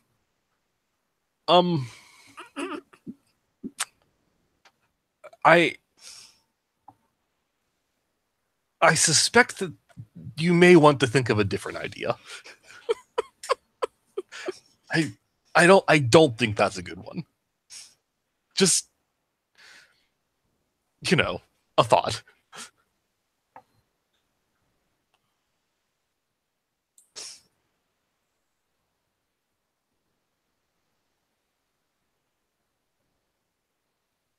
We may have to come back. Sure. I don't mind. And so I leave. Yeah, you guys leave. The ravenous golden maw appears very disappointed that you did not come over to give it jerky. But it goes back to it goes back to swarming that trailer. I had an even dumber idea, but it was too far.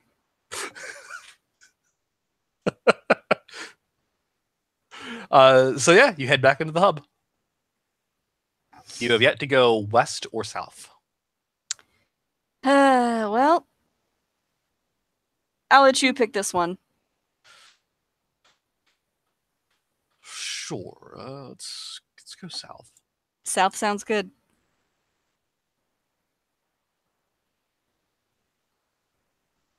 Take care of the latitude before we go longitude. And you step into you step into a long room with a series of rising platforms and moving targets. On one end, or close to you, is sort of a barrier that seems to indicate that seems to indicate a place where you could set your weapon or lean against while firing, as you are clearly in a firing range. Ooh.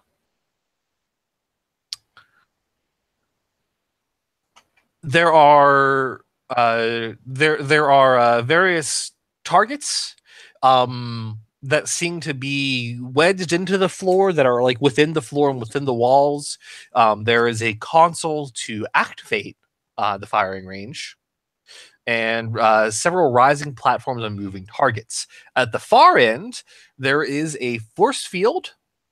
There is a force field behind which appear to be two more doors. There's something else here. You see a hydroid. It is collapsed, face down, and on the floor. Is it the one I recognize? It is one that you would recognize, yes. You recognize that as Kaite's. I run to his side. There is no Oro here.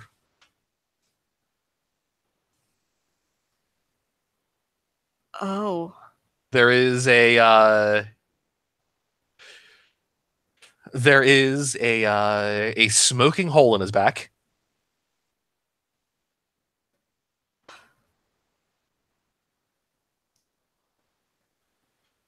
As you sit here in front of it, it doesn't feel like a normal Warframe. Extra slimy.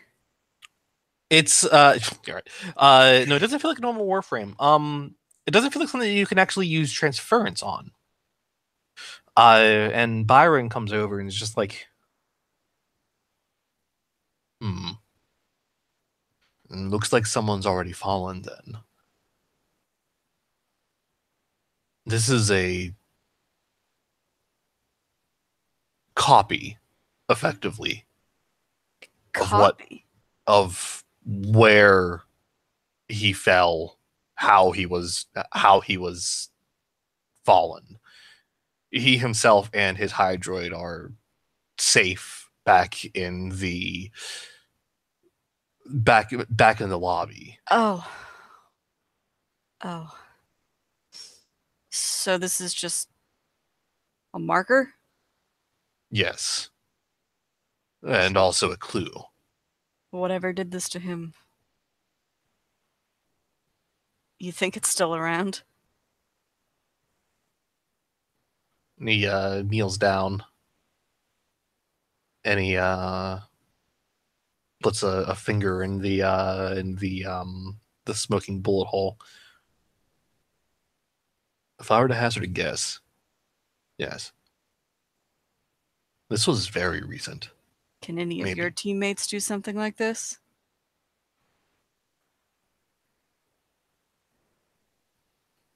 Greta, maybe. She's a good shot, but I don't think she would actually betray someone. This was cold. He wasn't even facing the person. That doesn't really mean much with him. He could have been saying something to goad. Perhaps. And I'll say one thing that you do definitely recall. When you were looking at the console, you saw Kaite's name. Yeah, no, I remember. And then it blanked out shortly after. So this was maybe like in the past 10, 15 minutes. Yeah.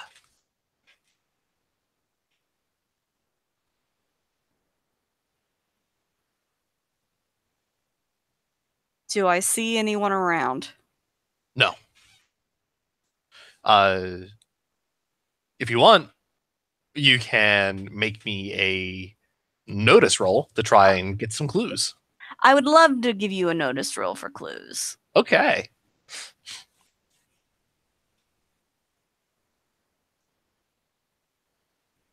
Two sevens.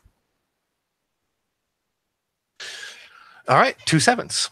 So, the firing range does not have any weapons strictly any weapons that you can use like here in the firing range. You'd be bringing your own weapons, right? Mm-hmm.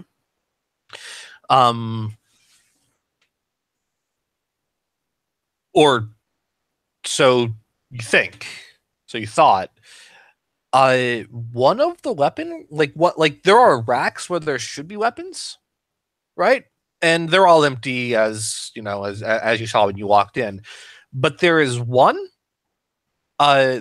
space that is not as dusty as the rest. Hmm.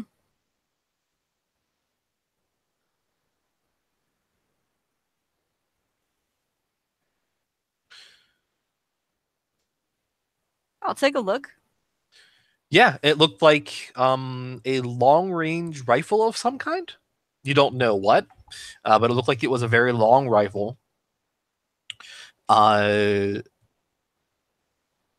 Just judging by the prints that you get from where there is no dust. There's a little bit of dust all around. So he was shot from way far away. He might not even known anyone else was with him before he was shot.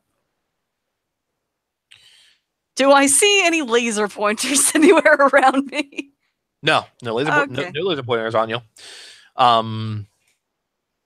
Byron also says, "Take a look at this."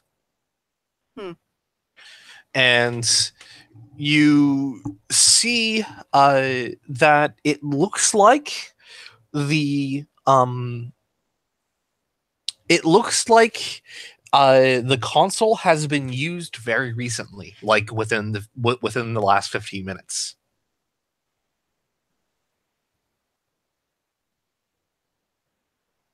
Is there a history? Yes. Doesn't say exactly who the user was. But approximately 20 minutes ago, it was used. Then 3 minutes later, it was used again. And there was a long pause. Roughly 13 minutes ago, it was used again. It hasn't been used since. What does this console do? It activates. It activates. Do you just try it out? Yeah.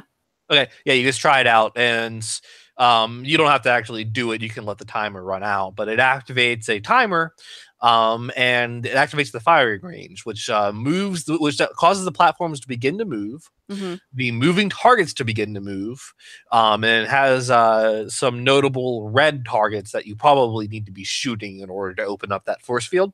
To rise out of the floor and the walls and the ceiling and start to move around. Some platforms sometimes go in the way, sometimes they go behind things along those lines. Maybe this wasn't on purpose. Maybe he just kind of stepped in front of someone who was firing. Possibly.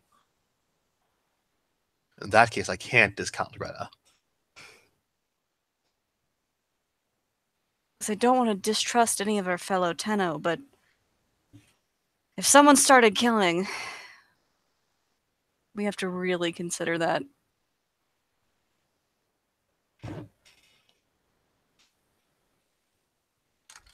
Specifically, if someone started killing and it wasn't Kaite. Yes. Maybe it was self-defense, though. Although he hasn't been actively malicious. While he had his back to them. Yeah. So that kind of takes out the self-defense thing. Though he does have a flair for the dramatic. He could have been threatening and going on and on, wild arm movements. You get the kind of thing, and Yes. someone might have taken the shot. Hmm.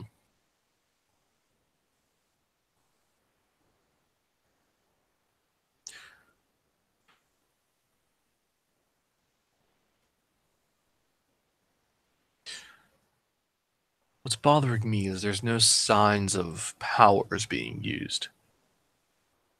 Just one solid shot.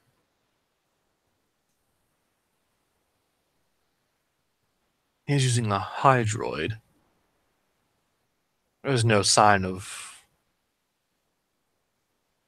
damage to the floors. There's no moisture anywhere. I'm not entirely sure what Hydroid can do, but I'm guessing it has something water-themed.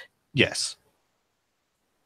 And it can also cause tentacles to burst out of the walls and ceilings. Hmm. I'm Lovely. not seeing anything like that. Yeah, me neither. Probably would have left this room if I had. Agreed. Speaking of leaving this room, we came in and didn't see anyone else leave. So either there's another exit around here. Well, there are the two at the end. But you can't leave until you complete this range. It doesn't indicate if the runs were successful or not. I just want to know if we're still in here with our murderer. Hmm. And as you're debating that, I'm going to cut over to the others. Dun dun dun! Okay. So, elsewhere, Kirei, Sugimono, Yanto, Anna, and Grayson are all standing on a platform over a pit of lava. Yeah. As you do. Kirei will explain that the room they came from, and it was a ballroom. There isn't really anything to do there. Oh, Other than get some. Two of the doors will only open once night falls. was there like dancing though, or something like that? That would be fun. Oh yeah. Oh yeah. Oh man, I missed it. Hey, this place shuffles. Maybe you'll get another shot at it. Sure, sounds In good. fact, in theory, it should not be long before the maze resets again, if it hasn't already. Yeah, it is getting kind of late, isn't it? The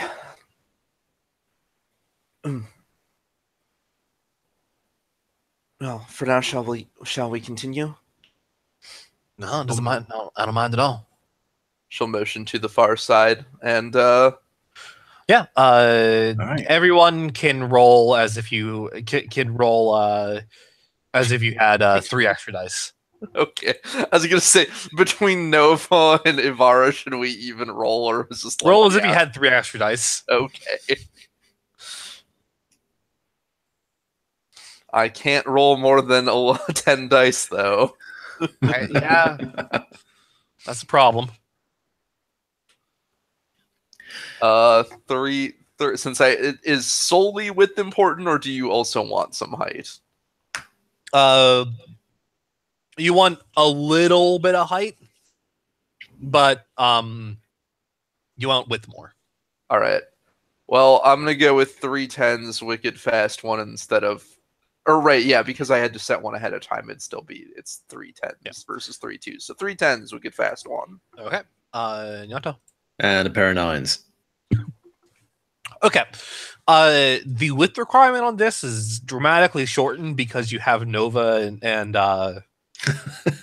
you have Nova with you now. So yeah, one by one, everyone is able to get to the other side. And yeah, there is a you guys are at a door.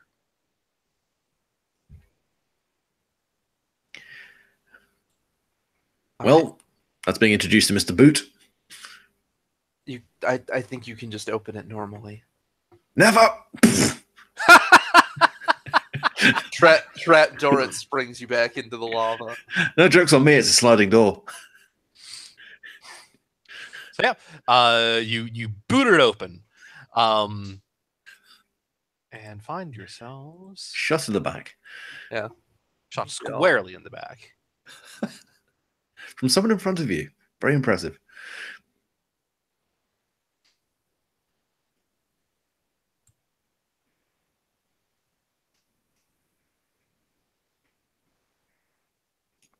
You find yourselves.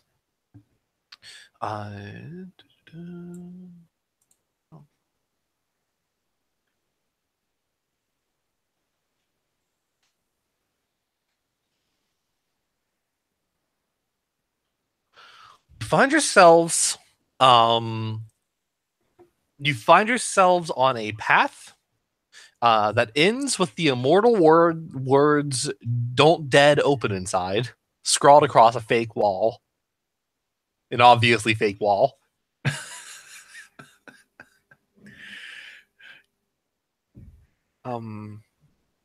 Don't dead open inside? Yeah, it's kind of cocks his head to one side. Is this this a reference to something? I think we're missing a joke. I think if how it do- was, you would be the one to know. But how do we not dead? I don't know. Is this some kind This of is probably a stupid joke. Kirei just goes through. All right, you push the doors. Yep. You push the fake wall. Turns out to actually be doors, and you see ahead of you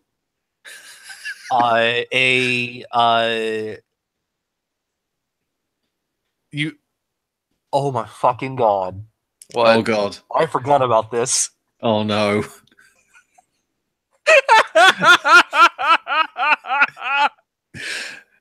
Okay, Listeners, please bear in mind that Nate laughing like that is something I've never heard before. I'm so concerned right now. You should find be. what looks like a slide What? ahead of you. The door that you took to get in is suddenly blocked by a force field, and the ceiling slowly begins to lower. Well, All you have, First plan, best plan. all you have is a slide ahead of you. Kirei Yanto. goes down the slide. Yanto is going, buddy. Yanto is going face first. You take the slide. You take the slide.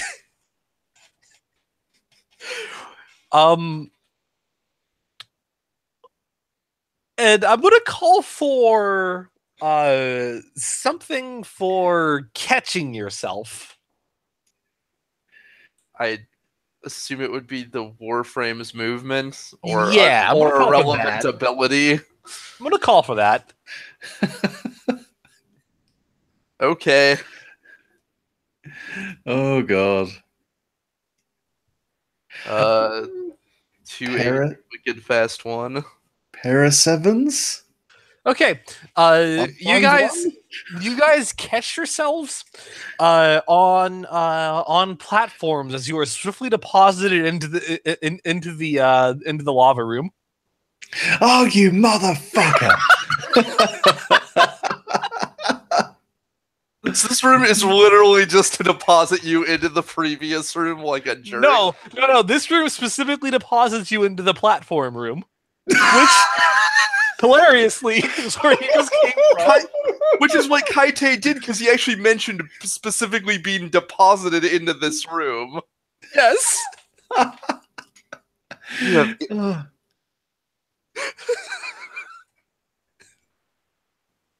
Are you serious? god damn it! I should not have gone down here head first. Ow! You okay? Yeah, I'm fine. Just to be fair, it's Rhino. The landscape normally takes the brunt of it. did everyone make it? She'll look for Tsukimono and Byron and Grayson. Just see Necro slowly disappearing into the lava, giving us a thumbs up. Yeah, they have caught themselves. It seems. Okay, so I'm fine. Yeah, I'm good. I guess. I'm not sure where to go from here, honestly. You mentioned there was a T intersection where you came from, right? Yeah, it was guest rooms and stuff. Well, let's head that way and head for the other T, I suppose. Sure. I mean, worst case scenario is we get barfed back out here again. Actually, no. Worst case scenario is we die, but slightly less than worst case. I do believe it when they say the maze is non-lethal. Oh, I know that. I'm just thinking like dying in some kind of embarrassing way. Oh yes. Well, you did almost. I mean, you managed to avoid sliding down headfirst in the lava, so And that would have been a really embarrassing way to go. Guys, let me just make this clear. If I ever go, I want to be headbutting a lake full of lava. Okay, when you put it that way, that's less embarrassing. But it requires like a little bit of explanation. All right, fine. So I'll tell you what. If that happens, I'll put it on your tombstone or like say it in your eulogy or something. Thank you. I appreciate that. Yeah, you're welcome. That way, if anyone's just like, "Wow, he fell into lava," they'll look at your gravestone and be like, "Oh no, he headbutted it." Yeah, I fucked that lava up. Well, hypothetically, fucked that lava up. You should have seen the lava. Yeah, Big splash. just.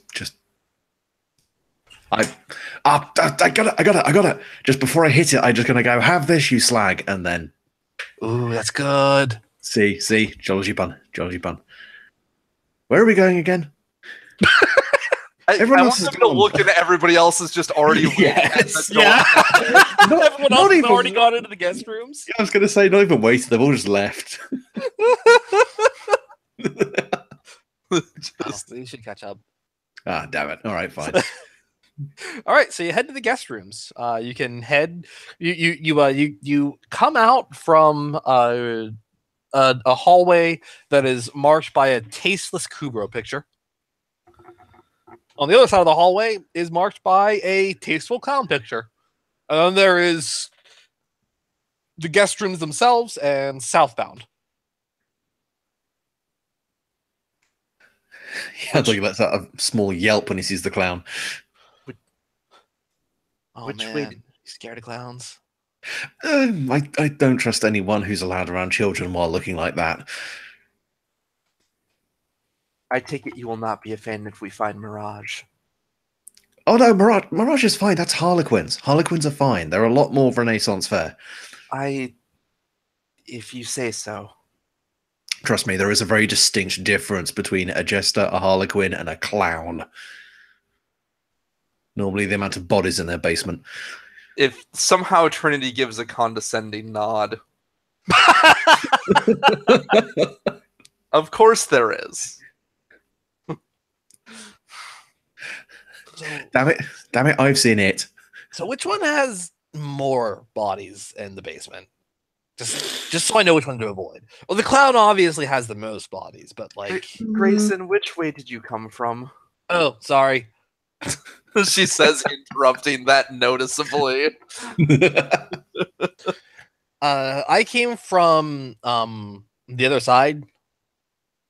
There is an art gallery there.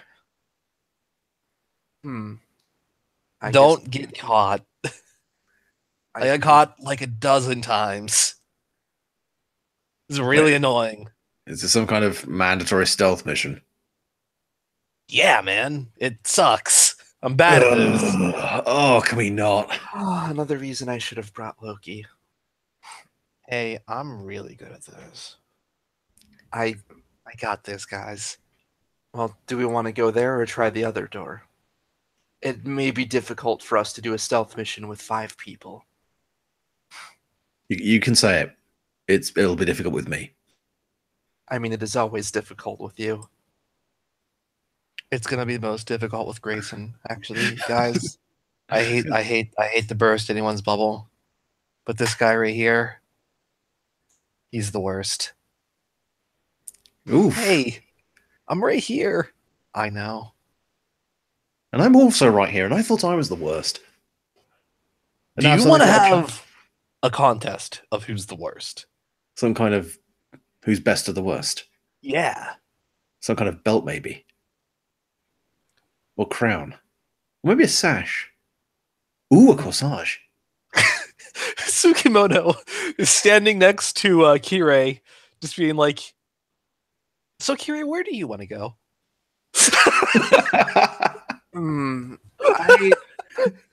I think it'll be difficult to attempt a stealth area with this many people. I suggest seeing what's behind the clown door. That is what's behind the clown door. Oh, then I suggest going south. Okay. You head on southward. Does everybody follow them, or are they just like? Yeah, they're just following but talking shit. Oh, Yeah, basically. I wasn't super serious about going through and attempting a test to see which one of you is worse at stealth. And you guys step into the observatory. Oh, again? Yanto. Oh, Oh, yeah. This is your You all first time gonna being make here. you all gonna make courage checks. Oh Roll god. courage. Okie dokie. I'm assuming my buff from a couple of sessions back has already gone. Yes. Yeah, day Yeah, has that's cool. passed. Right. Well, 6 it took longer than we expected, but this is the observatory, Tsukimono. Oh. I'm just going to assume he makes his courage Yeah, he check. does. Yeah, he does. Tsukimono is just laconically okay with everything. He does not scare. Period. All right, and what did Yanto get? A pair of ones. Pair of ones. Yeah. At least it's a set.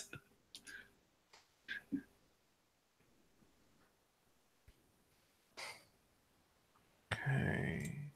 Go ahead. Okay, so you go ahead and roll 6 area dice. And take a shock to each of those locations. Also, do those to your Warframe too, because this is emotional damage. Okay, that's As you look upon the storm, right. His feet. the golden stellar hurricane on the fringes of known void space. So that's his feet completely shocked out.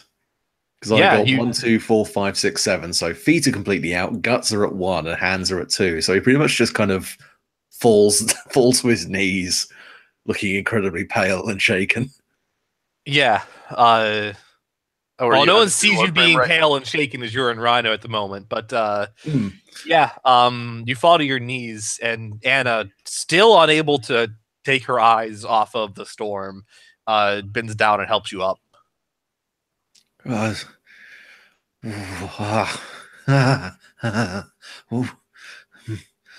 the hell is that?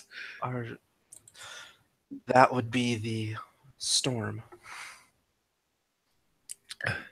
According to... Here, I will go down and look at the notes, since Kirei has studied this room thoroughly. Yes.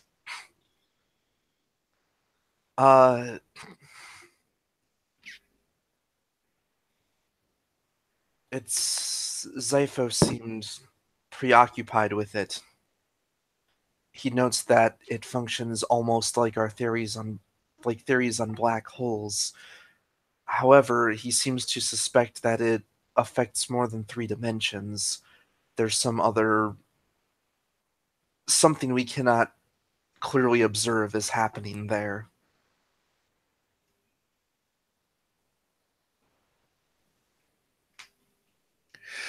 The strangest part is that the worlds close to it do not seem directly affected by it. So it's possible that the pieces near it are inhabitable. Apparently, the pieces in these pockets in the void, time only passes in them when they are being interacted with. Otherwise, they remain static.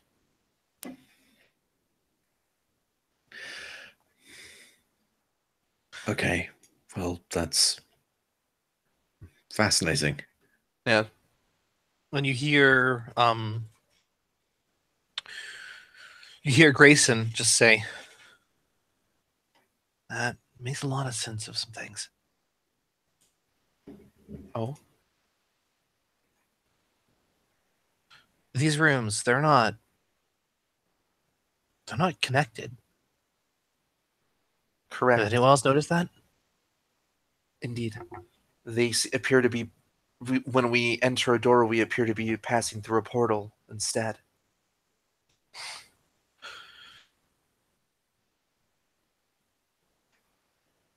What do you think that each of these rooms are actually, what was he calling them? Worlds? Yes, Orbiting this storm. that seems likely. At the very least, this place and his notes in the island house I stayed at both indicated that they were located within the void, isolated. I have a theory. Tsukimoto is just like, oh, please continue. From what I recall, Xiphos was accused of heresy, but disappeared without being prosecuted.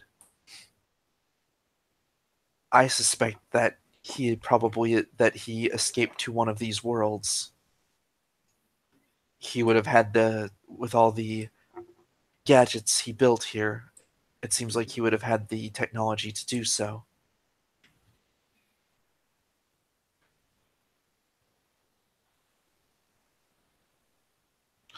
I'm not sure that's particularly relevant to anything, but it is a thought.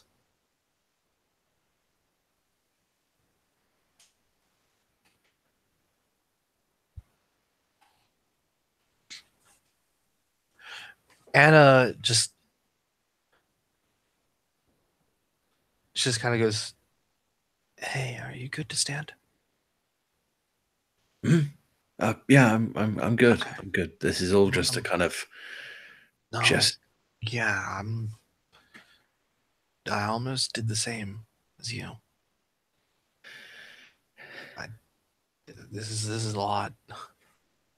I just want to try something out. That's all. Huh?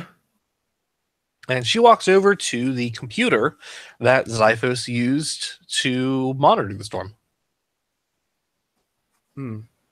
Curious, because she... And Oh. she pulls out the void spike. What is that? Oh, that's a really nifty thing that we found inside this fortress, right? Apparently it can do a sort of focused time travel on a machine or like a computer system. Oh, that was what was mentioned in that log. Yeah. The void spike, he said. Yeah. That is quite the find. Yeah, I haven't actually tested it out yet. I would be... Do you think you can find something out by putting this back in time? By putting that console back in time? I If want to there- try it out anyhow. If there is any indication of any deleted logs... Yeah. I don't believe it controls any of the functioning. It's connected to any of the direct functioning of the maze, so I suppose it couldn't hurt. And yeah, she uses the void spike on it. And you see that the screen of the console change as she twists the void spike. As if it's like just rewinding entirely. As if you were looking at a DVD or a television screen. It just suddenly you just push rewind and now it's 10 minutes ago.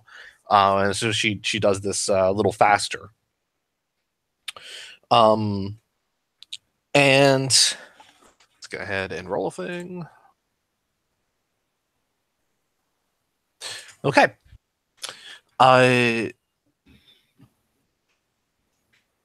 She gets the information.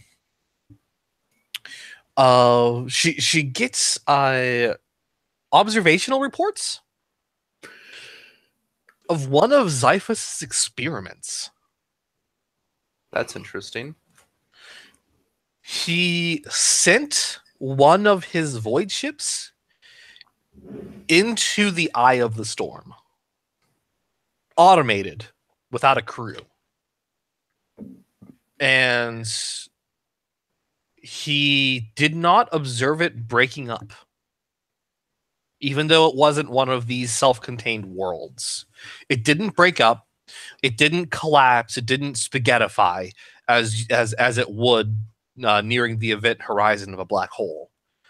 And it passed through.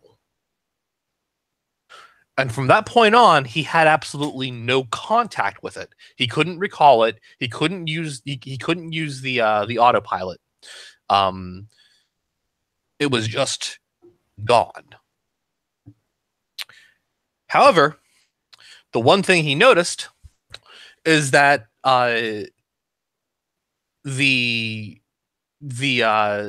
he has this in the experiment log, readings from the ship, that like messages coming to and from the ship, like they're dated and timed, right? And it was just general maintenance messages, like the automated maintenance, just like 15 minutes ago, fuel reserves at half, etc. They were no longer 15 minutes ago that he received them. For purposes, as far as the cosmos was concerned, he received those about 2,000 years ago.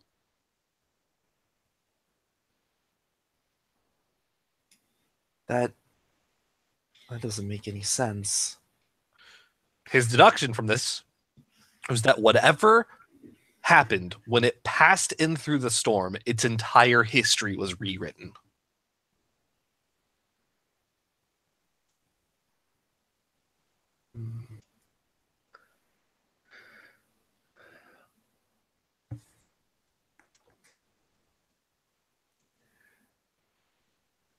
Is that some kind of time dilation?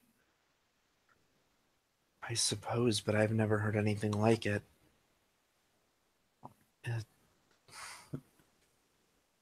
It changed its history such that it was transported 2,000 years into the past?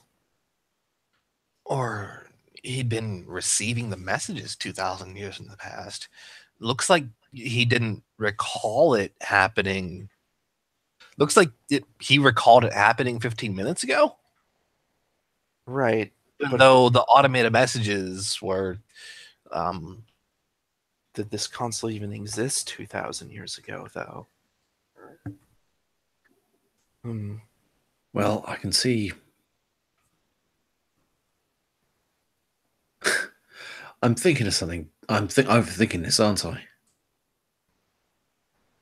Or maybe I'm not. This is fucking void space. What's Pisses up? me off. What were you thinking? It's a computer. Mm-hmm. Computers are smart and computers are very dumb.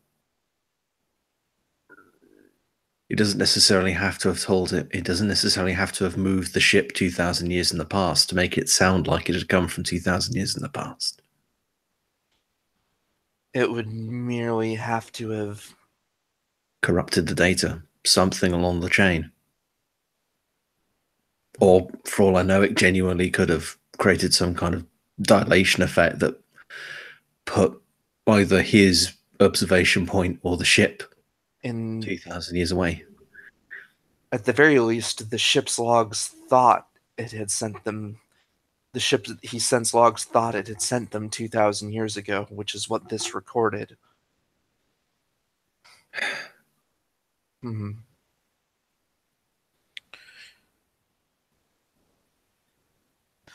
Well, And just to test the idea, Anna rewinds a little bit before the experiment, Mm-hmm.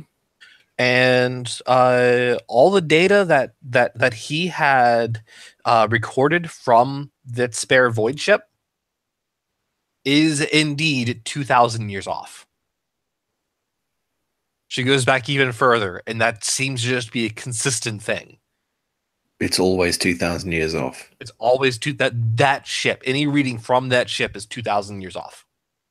That Even though Xiphus had remembered it being there, not 2,000 years ago, but with him.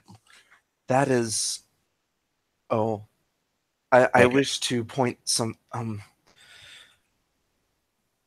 The void spike. It causes the computer to go back in time, which means, in theory, if it merely, in theory, with our understanding of it, if it had simply been transported through time or the logs had been corrupted, when we transported the computer back through time, its earlier logs should have gone back to being 15 minutes before the experiment. Or 15 minutes into the experiment, rather, or however long. It should have been at that time. But even rewinding the computer, those logs are still from 2,000 years ago. So the minute it passed in there, it was always... It was always there. At least as far as objective time would be concerned. But from Xiphos' subjective viewing, he still recalled that it had been with him just 15 minutes ago. So the take home from this is stop firing ships into the big wibbly wobbly void thing. I think at the very least we can assume we do not wish to go there. Yeah. I've got some overdue library books, but I don't think I want to go that far to get around the charges. What kind of charges do you have at this point? I don't want to think about it. They'd probably have to repossess a small planet. That's rough. I don't even own a planet. It is an interesting thought if one could go back in time.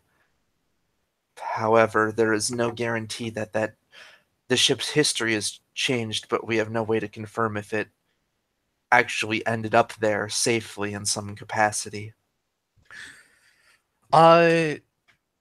So she goes just to test it, winds the computer forward until it's back to present time. And then she fails a courage check to see if she could go further. If she can go further forward. Kira was about to be like, are you going to... I'm not... She rolls courage for it and fails. She does not roll it forward. Does she look like she's about to try? She looked like she was considering it, and then she took the void spike away. You are not going to try and see if the void spike can see into a machine's future? Can we please not fuck with predestination? I don't think it can see into what hasn't happened yet. I don't think you can bring it forward to something that hasn't happened yet, but in most cases I would agree, but when dealing with here, the void... Yeah, I'm not comfortable with the idea. Very well. If you wish to look through the notes, you can, but I have studied a great deal of them. I plan on writing up a summary later when the principal challenge is done. Yeah. There are some... Sounds good. Now we continue onward. Yeah, please. All right. I'm going to cut over to MT. Hello. The murder MC. mystery in progress. You have this room. You have an idea of what happens. an idea, you think. What are you going to do? Wait. I think I might have a ways to figure out something that's bothering me. Oh, Just give me a second. I am going to try to once again see if I can focus this new old power I've woken up with. See if there's anyone else in the room besides us. all right. Go ahead and roll it.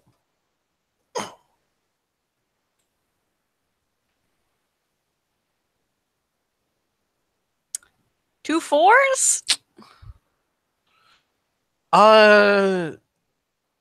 No. No, there is no one else in the room besides you. Besides you guys.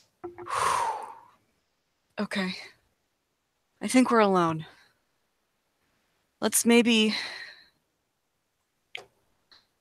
we shouldn't worry about this right now.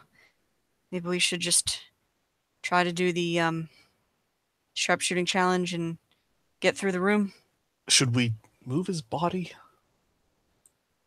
To or where? leave it here? I mean, you said yourself it's not real. It's just a marker. Oh, that is true. Yes. All right. And yeah, if you want to give it a try. Yeah.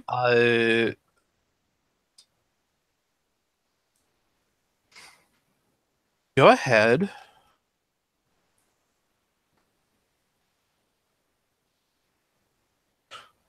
Go ahead and roll. So as you start,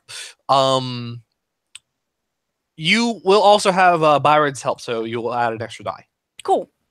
You start it, and platforms begin to rise and fall, and moving targets begin to move around. Mechanically, you have 3 rounds to pass this. All right. So go ahead and roll shooting. Right. Roll a gun. Does it matter which a gun? No, any gun. A gun. You want width. You want as much width as you can get. Width. Well, a gun with the most dice on it that I have is the Lanka. This is a width across 3 rounds challenge. I assume you could theoretically split actions too, right? Take you can split actions. What? Well, I mean, drop a die and keep 2 sets. The Lanka has 8D and Wicked Fast 4 on it. That is not going to be width is in damage. Got it. So well, it's got 8 dice. So okay. It's got 8 dice. So yeah. Add an extra die from Byron's help. Okay. And go ahead and roll. I got 3 2s. 3 2s. Okay. All right, noted. Go ahead and as you also has gnarly in it according to mine. It does, yeah. What color? It's got gnarly. Just one? Just one. Okay. All right. So then go ahead and roll again. As you take out several targets. One after the next, you and Byron. 2 10s. 2 10s. All right. You got 1 round left. 2 3s. 2 3s. Okay. Hey. You and Byron, it's down to the very last second, but you and Byron do finally take out the last shot. The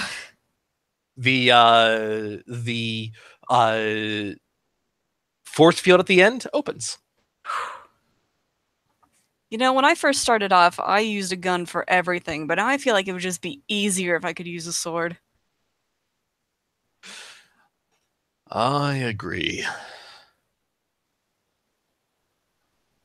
Volt here makes sword play a little easier.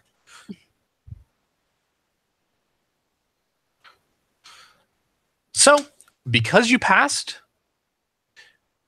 add +1 to your Tenno shooting skill. Oh, hey. My Tenno shooting skill. Yes.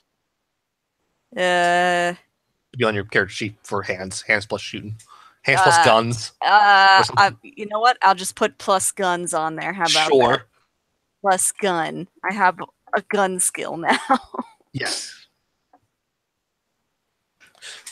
And yeah, the force field is open. All right. Walk on through. You walk on through. And Byron is just like, do you mind if I try something? Go ahead. And he's just, before leaving, he's just going to wait to see if the force field goes down. Okay. What And do you think, Doesn't go down. King? This has to be manually reset, doesn't it? I think so. It hadn't been passed when the Hydroid went through. The murderer's still in this room. Or at least in a prior room. We didn't see anybody coming in. Perhaps they had taken the other path from the hub. Should we try to find them?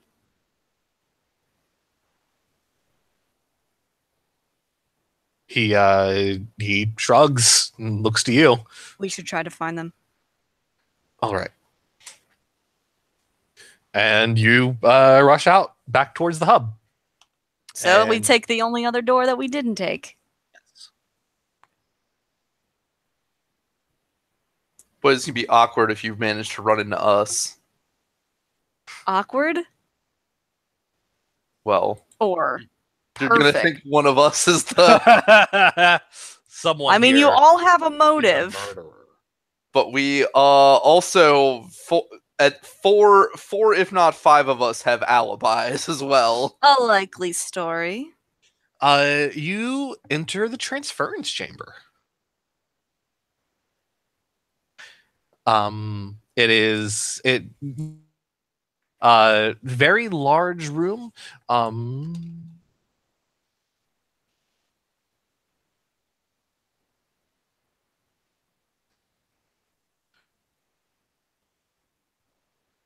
So you enter a very wide, misty room with several transference chairs.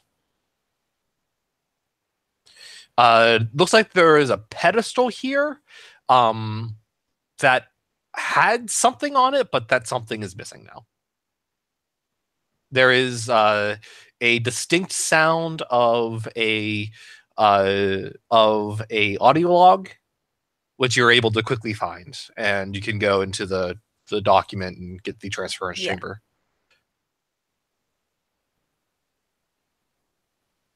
There's a room. There's a door out on the other side. No one's in this room? Doesn't seem that way. Well, then through the door then.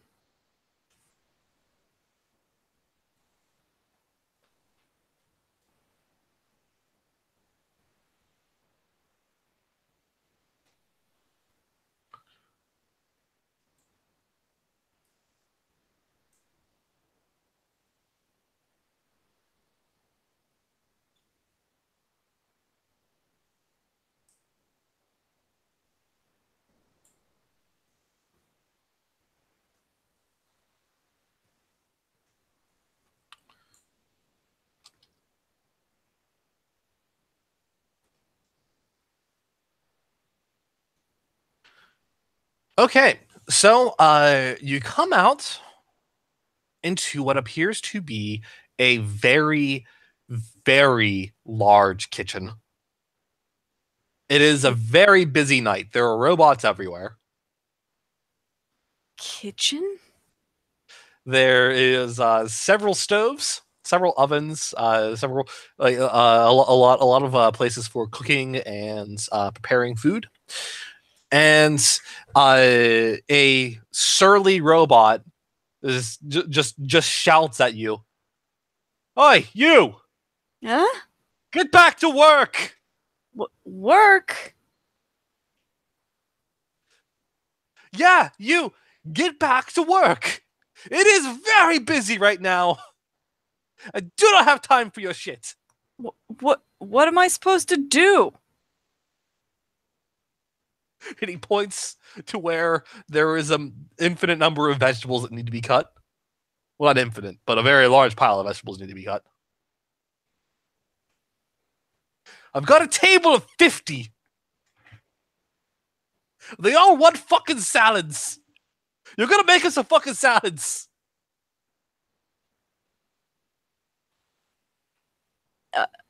Okay. You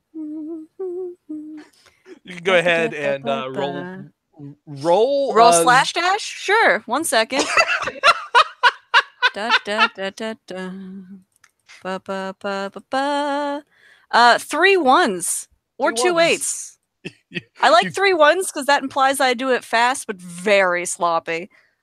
Yeah, you make salads via slash dash, and like the robot eyes over the dishes that you've prepared. This looks like piss. No, it looks like salad. It looks like piss salad. Look at this. Is this appetizing to you? What kind of salads are you eating?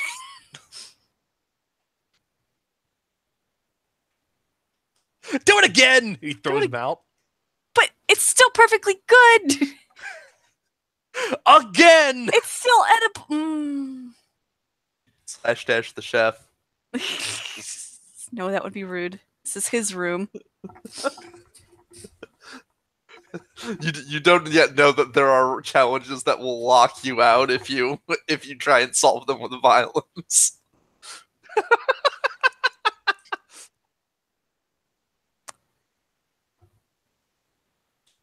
Go ahead and try again. 0 1 2 4 5 7. I do an even worse job somehow. You just hand him a thing of head of lettuce. Here, salad. Asshole. Byron is just like, it's very avant-garde. Thank you. Take an entire cabbage and garnish it with a clove of garlic. There you go. MT roll a connive to convince him that this is a new amazing avant-garde dish. I mean, it is the future. Salad should come in orb form. Avant-garde died 3,000 years ago. Mm. We have not missed it. What the fuck is this? This is just a head of cabbage. What did you even use for garnish? What is it? Is that just pepper? Yeah, you just put a head of lettuce on the plate and peppered it. Yep. I call it peppered lettuce.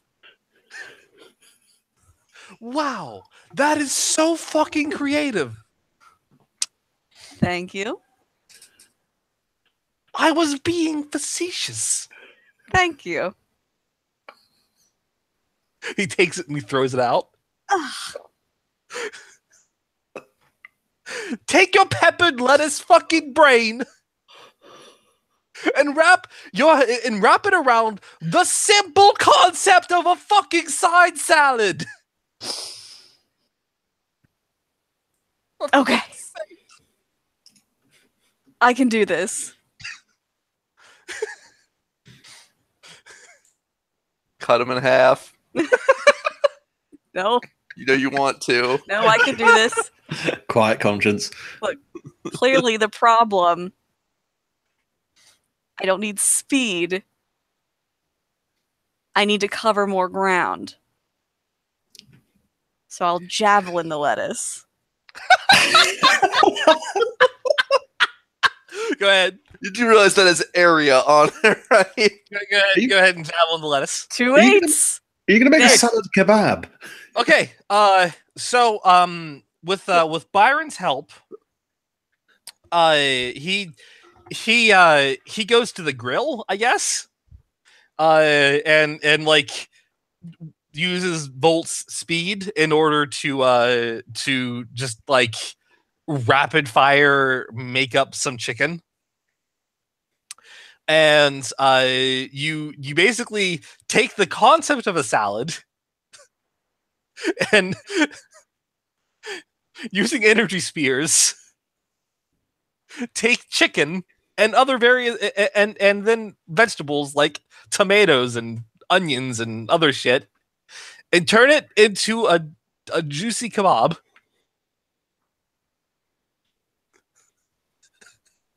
I'm And you proud make of our like work. make like 40 of them. Wow. This is actually fucking edible. Finally, some good fucking food.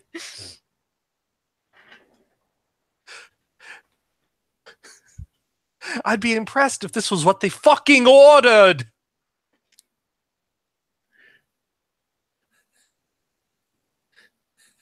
You could pass it for an appetizer, like maybe they read the menu wrong.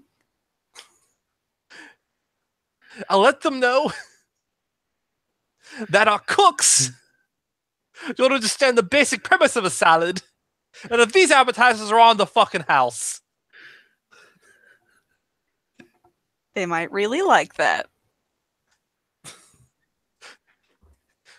Just don't fuck up the dinner itself. Christ's sake. Storms out. And a bunch of waiter bots come out and bring all of the salad kebabs out.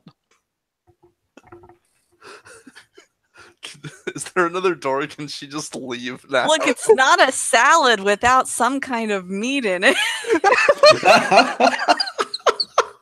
Words to live by. And apparently get heart disease by. I am an American. After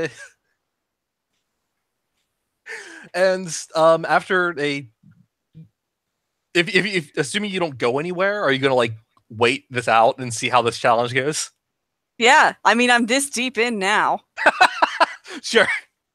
And The exalted blade is just dripping with green juice. and he comes back and he's like, here, we have 50 different orders. The menu is not that big. Look it over, figure it out, get this shit done within 15 minutes. 15 minutes? 15 minutes! For 50 orders? That's... I'm telling you, the challenge is actually just to kill him and get it over with. 3.33 minutes each! And Byron is just like, it's okay. And he uses speed. Oh, that's right, your Volt. And periodically over the course of like 10 seconds at a time, you move very fast. And the robot chef is just like, wow, that's really fucking impressive. If you actually used it to some fucking effect, now get these orders done. It's 0.3, so that's what, like 30 seconds times... In the time that you spent trying to math. Is this what you do when you think of, oh, I don't know, pepper and cabbage? I wish Excalibur had a visible mouth, because I want nothing more than just to take a bite of a full head of cabbage right in front of his face.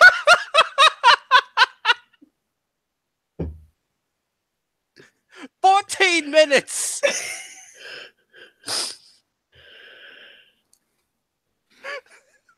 Alright, let me roll something. I'll do it. What are you gonna roll?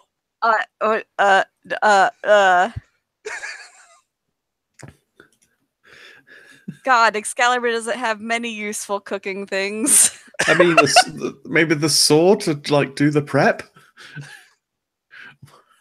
You want me to roll Exalted Blade again? Because I will. Roll Exalted Blade.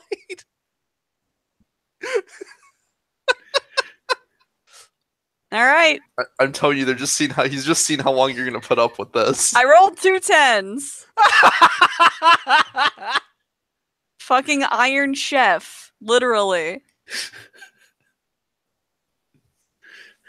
So over the course of 14 minutes, you and Byron and several useless helper bots, like just absolutely garbage. So much so that the head chef actually picks one up and puts it in the garbage and says, "There, that's where you live now."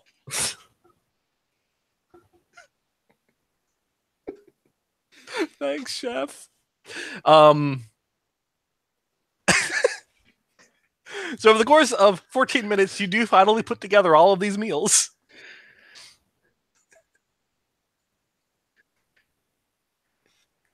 And he's just like, delicious. Absolutely delicious. What was discussed to earlier? I This just is look at my sword that's just As he's genuinely impressed. just covered in vegetable droppings and blood. Meat blood. I was going to say, did you confuse what vegetables were for a second? Was this a temporary stroke of genius, or was the peppered cabbage just a stroke?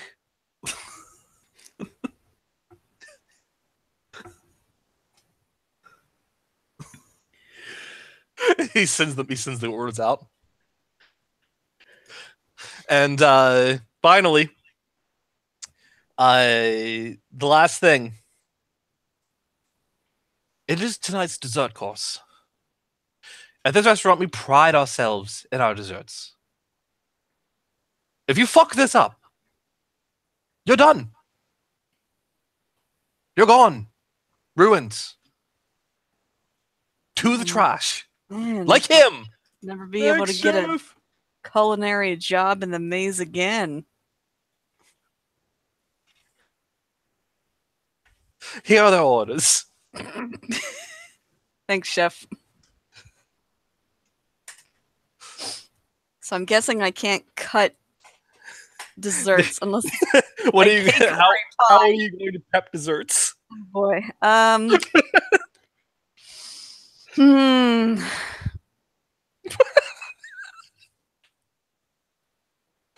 You remember those games in Whose Line Is It Anyway? Where You're using someone else's you're using hands. someone else's hands Yeah. to make foods. That's the kind of thing that I'm imagining here, of just like that level of silliness. I The kitchen's just a fucking mess. Just correct me if I'm wrong, but didn't you once say that you spent a period of time binge watching Gordon Ramsay shows? did it take you that long to realize what I'm doing? I posted it in the fucking chat, goddammit. Did it take you that long to get the joke? No, I got it earlier. I just was trying to remember if that was you. If it was Gordon, It was me. you were the one that was. I remember said had been watching Gordon Ramsay specifically. Yes. I mean, I know you were going for that style of show either way. To be fair, you would need to punctuate most of your sentences with an unnecessary amount of yeses. Just like ending every single sentence on a yes, just to make. Oh, that's true. I totally maximum forgot about that. conversation. Yeah. Oh, well, I hope it's been funny either way. It's been fucking just kill me. So, MT, it's down on the wire. The last thing.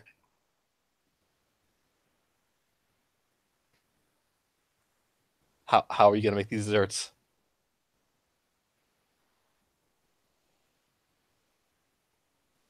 I'm a javelin again. What is that gonna do? To what ends? Just give me your approach. So you're using the javelin, of course. But Yeah. like, What are you doing with the javelin? Radio blind and then steal someone else's dessert and put it forth as your own. I don't know what happened there. Here, I'm done. Well, you see, cake balls. Cake. Yeah. Okay, cake balls. Yeah, you know what a cake ball is? I know what a cake ball is. So you're using radial javelin Yes. to make cake balls. Mm-hmm. What are the mechanics of that? Yes. A cake ball. Here's the thing. This is why cake balls are so fucking frustrating. In order to make a cake ball, you have to make a cake first, and then you destroy it, and you put more icing on it to get it to stay in ball form, and then you put it on a stick. Okay. Radial javelin could work. Alternatively, slash dash for cutting the cakes up. I'm on javelin. Okay. This All right, go sword ahead and roll needs it. to rest. Byron is going to be using speed in order to craft you up some cakes, I guess. So Byron's doing all the work, and you're literally just stabbing them at the end. Hell yeah, man. basically. I rolled another 2 10s.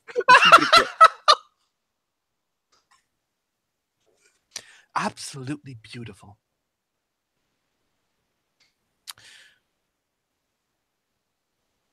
I haven't seen work this good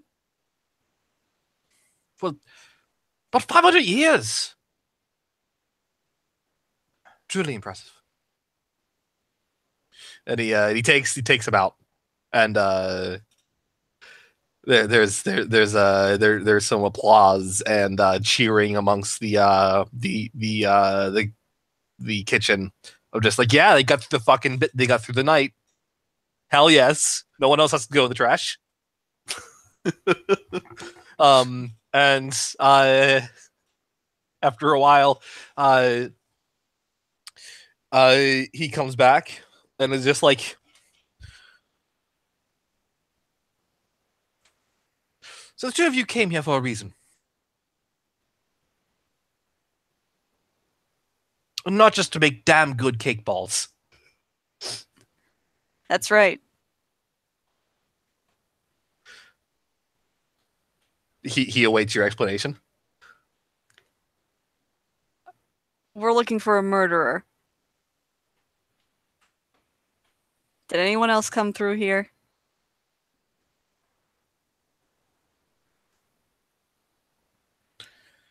You gotta be more specific on murderers. There's a lot of fucking murderers in this goddamn maze. Anyone come through recently before we came in?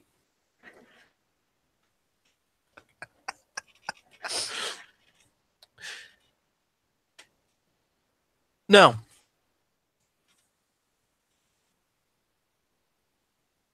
No. Did we take a wrong turn? I'm trying to say that.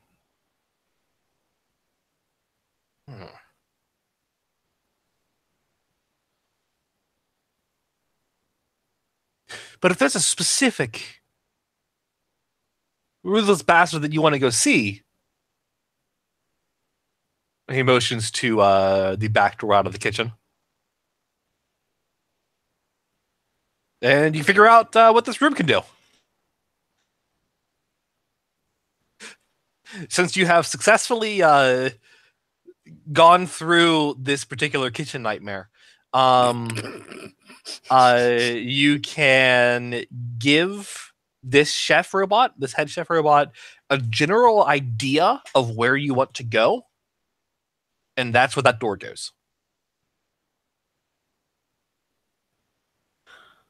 Oh.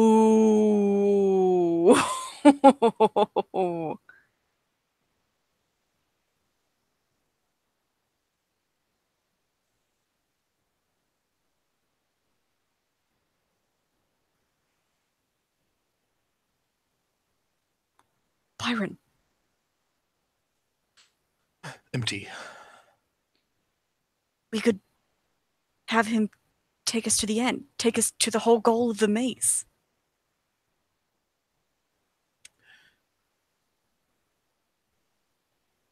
We could. Could we get out of that? I don't know what that is, so I don't know. You've been to the end. You need to find the key. We could have him take us to the key!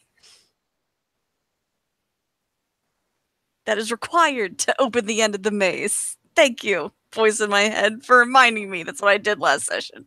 Thank you, Mental Key-Ray.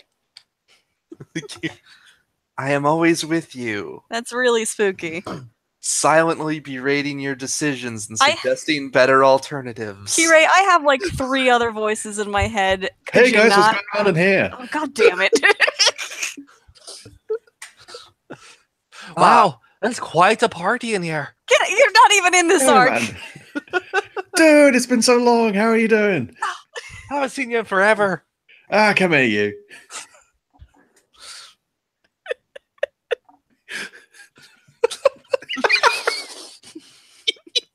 Oh, now they're wrestling. Hmm. God damn it, get your hand out of there. Hmm. Byron, where do you think we should go? I'm up to suggestions right now. I'm a little tired from all the cooking.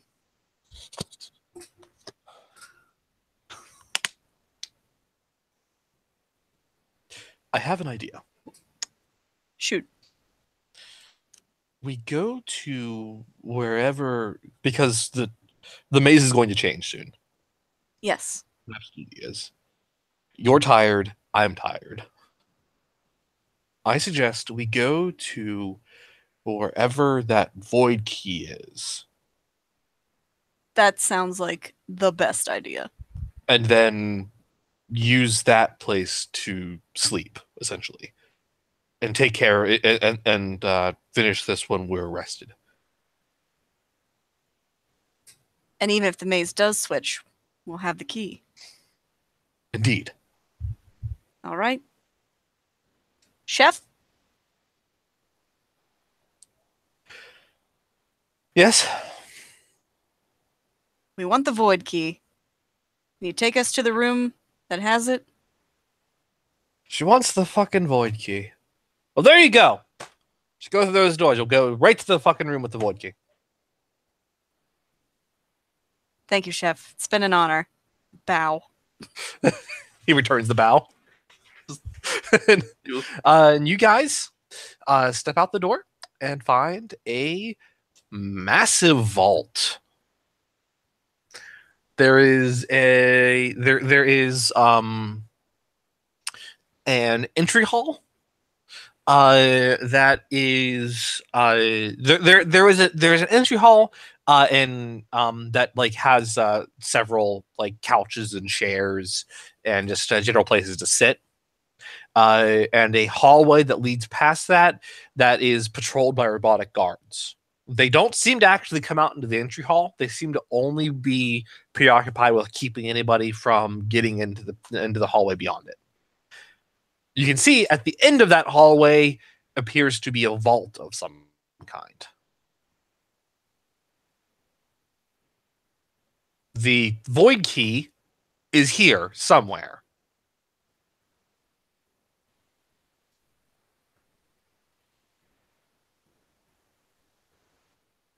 Probably in the vault, yeah? More than likely. All But right. just looking at it, just looking at it, you know, you have some crazy puzzle shit to get through first. Crazy puzzle shit I can handle. But for now, is it nap time? It might be nap time. Byron is just like, do you want to sleep on shifts? That sounds good. Keep an eye out for each other. You first. Thank you. And I trust you. He gives you a nod and lets you sleep first. And go back over to the map. Yanto, Kirei, and all the others. Yo. We head to You head south, into the Vista. or rather we head into the other through the other observatory door. The other observatory door. Yes. Okay. Because the observatory was what was south. Right. No, if you head further down through past the observatory, you head into the Vista, a very very nice. It is a very very nice. Actually, get the. A very nice restaurant with a beautiful view of old Earth, before the spores in ruin. Kindly robot butlers scurry around to take orders from everyone visiting, most of whom are just other robots. You come out from the back door. There is an elevator nearby as well, but a butler stands at each. About a butler standing at each. Well, there's a butler standing at each of them. One looks very odd and confused when you come out the back door. They're like, how did you get through there? You're supposed to have a dinner first. Oh gosh. It's maze. Oh, okay. I was about to lose my job. I'm sorry. There seems to be a recurring habit wherever I go. You can Kirei side eyes you. What? Nothing. Nothing at all. Did I? I don't even think I said anything. Oh god damn it! I don't think you said anything either. I'm in your corner here, man. Thank you. Table for 5? Unfortunately, we're closing up soon. Ugh. Okay. Hold on. Let me talk to my manager. Do you do takeout? No, give me a second. Let me talk to my manager real quick, and he rushes off.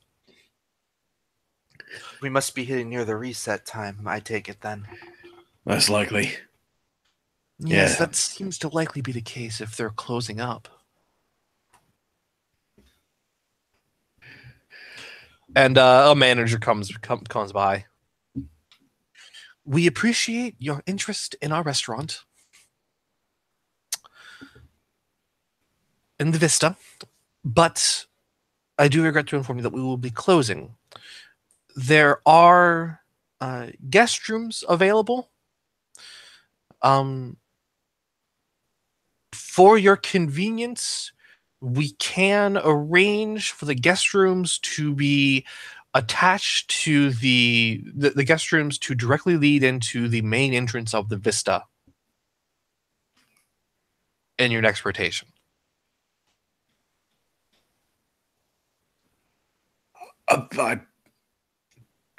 We're terribly sorry for this inconvenience. It is the least we can do. It would guarantee we get a good meal starting tomorrow.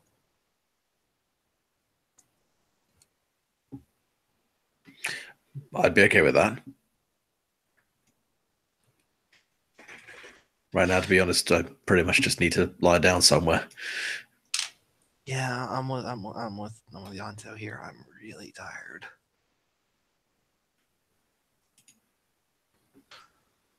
Very well. If you don't mind just having a seat and waiting just a few moments before the reset, and the guest rooms will be just past the main entrance.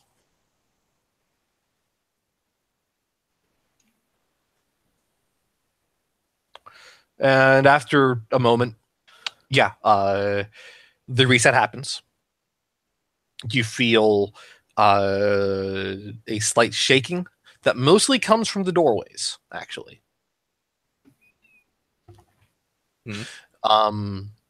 Before ultimately it stops, and the manager is like, you may pass through the main entrance, and he motions to the south. To the south, there's a main entrance to the Vista. have a good rest of your nights, and I look forward to serving you tomorrow. Thank you. I look forward to being serviced by you as well. Served. God damn it. Oh man, you're really tired. I am so tired. Oh my god, dude, you just asked to be serviced by a robot. Look, I have been dancing all day, drinking all day, had a shot of coffee, and then fell on my face. And experienced and stared into the abyss of a cosmic void horror. So Hey man, I'm right with you. I didn't talk to the robot because I figured I'd say something stupid like that. I just tend it's best to get it out of the way. Oh man. But if I hang out with you, then you can get it out of the way before I can. So I'm kind of taking the social faux pas bullet for you. Yeah. I'm glad I can help. I think this works out. This works out for all of us. What do I get out of it? Dances. This is fair.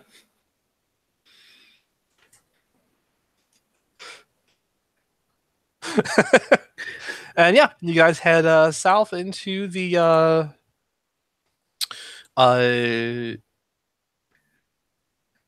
you guys head south into the guest rooms where you can all get a good night's rest. And I'm gonna end the session there. Yay! Yay! What do you guys think? Solved a mystery and rewrote history. No, actually, none of that happened. Now that I think about it. No, you gave up on chasing the murderer, instead decided to go for the void key. Yeah, I'm actually getting closer to winning than any of you. I will confirm right now. You only needed one thing. Like, you only need one thing, and that's the chorus. And well, no, you only need one thing to get into, get to the treasure room. That's the void key. Yeah, you've solved all the rest of the puzzles. I've solved your maze puzzle. MT is the closest to getting the official prize, but we're closest to uncovering whatever the secret thing is. So, as true RPG characters, we are completing all the side quests before we actually complete the main quest. Oh yeah. Yep. It's like, hold up, there's some plot over there. Wait, let's go down this side alley. It's more like MT as the main character is getting the main plot, and we as the side characters are completing the side plot. Just goofing around. The main plot maybe had a murder mystery, but that was a side plot. I mean, okay, realistically speaking, from using meta knowledge, obviously not from MT's perspective, there's exactly 3 possible candidates for murder given what we know. Yes. Which is Hikane and the other 2 members of Delta Elemental. Because the game wardens are pacifists. Mm-hmm. And at least as far as we're told, Yanto and Kirei obviously didn't do it, and they've been together the whole time. Sure. And there were very clear signs that Byron himself had been in the studying for a long time, so it seems unlikely that he was bluffing about that and is secretly the murderer, which means, and let's face it, given the temperaments of everybody involved, is there really any doubt that it was anyone other than Hikane? I mean, let's be honest here. He could have shot himself in the back. It was a single shot, though. It didn't seem to be. She's got a very Bernie kind of operandi. We need to find someone who would be willing to shoot someone, not just immolate the entire room. Yeah. I mean, you do. I mean, she might. Hikane probably also uses guns. The other thing you have to remember is that we were told at the beginning that there's no real death here. So whoever did it was still doing so out of playing the game and not out of genuine malice. Whoever did it, though, was a good enough shot to kill him in one shot by shooting in the back, but not a good enough shot to actually beat the sharpshooting challenge. Makes sense if they're armed with a very large but slow-firing rifle that simply can't hit all the targets in time. Mm. Or here's something that Byron failed to consider. We don't know that the killer entered from the firing range side.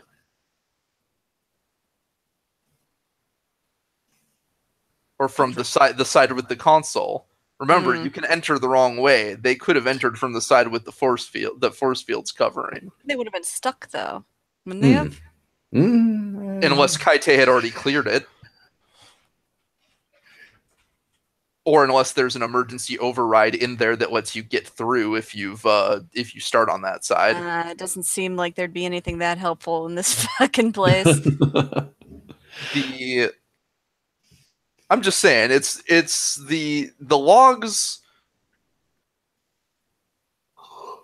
No, it's a good mystery. I hit a bit of a wall, and I'm like, okay, they're not in this room. Well, then we'll backtrack until we find someone. I didn't find anybody. Because also there's if I remember right, I wrote it down. But according to what you found out, the room was activated 3 times recently, which was 20 minutes before you got there, 17 minutes before you got there, and then 3 minutes before you got there, right? So yeah, it was because it was 20 minutes ago, 3 minutes after that, and then just a few minutes. And then before it was I think it was 14 minutes after that. Oh, was that it? Yeah, it was 4. It was so yeah, it was 20, 17, 14. that's it. Okay, so 2017, 14 minutes prior is the 3 times. So once every 3 minutes for a period, and then nothing. And then nothing. So we can assume that the first try is the first or the second would have to be Kaite.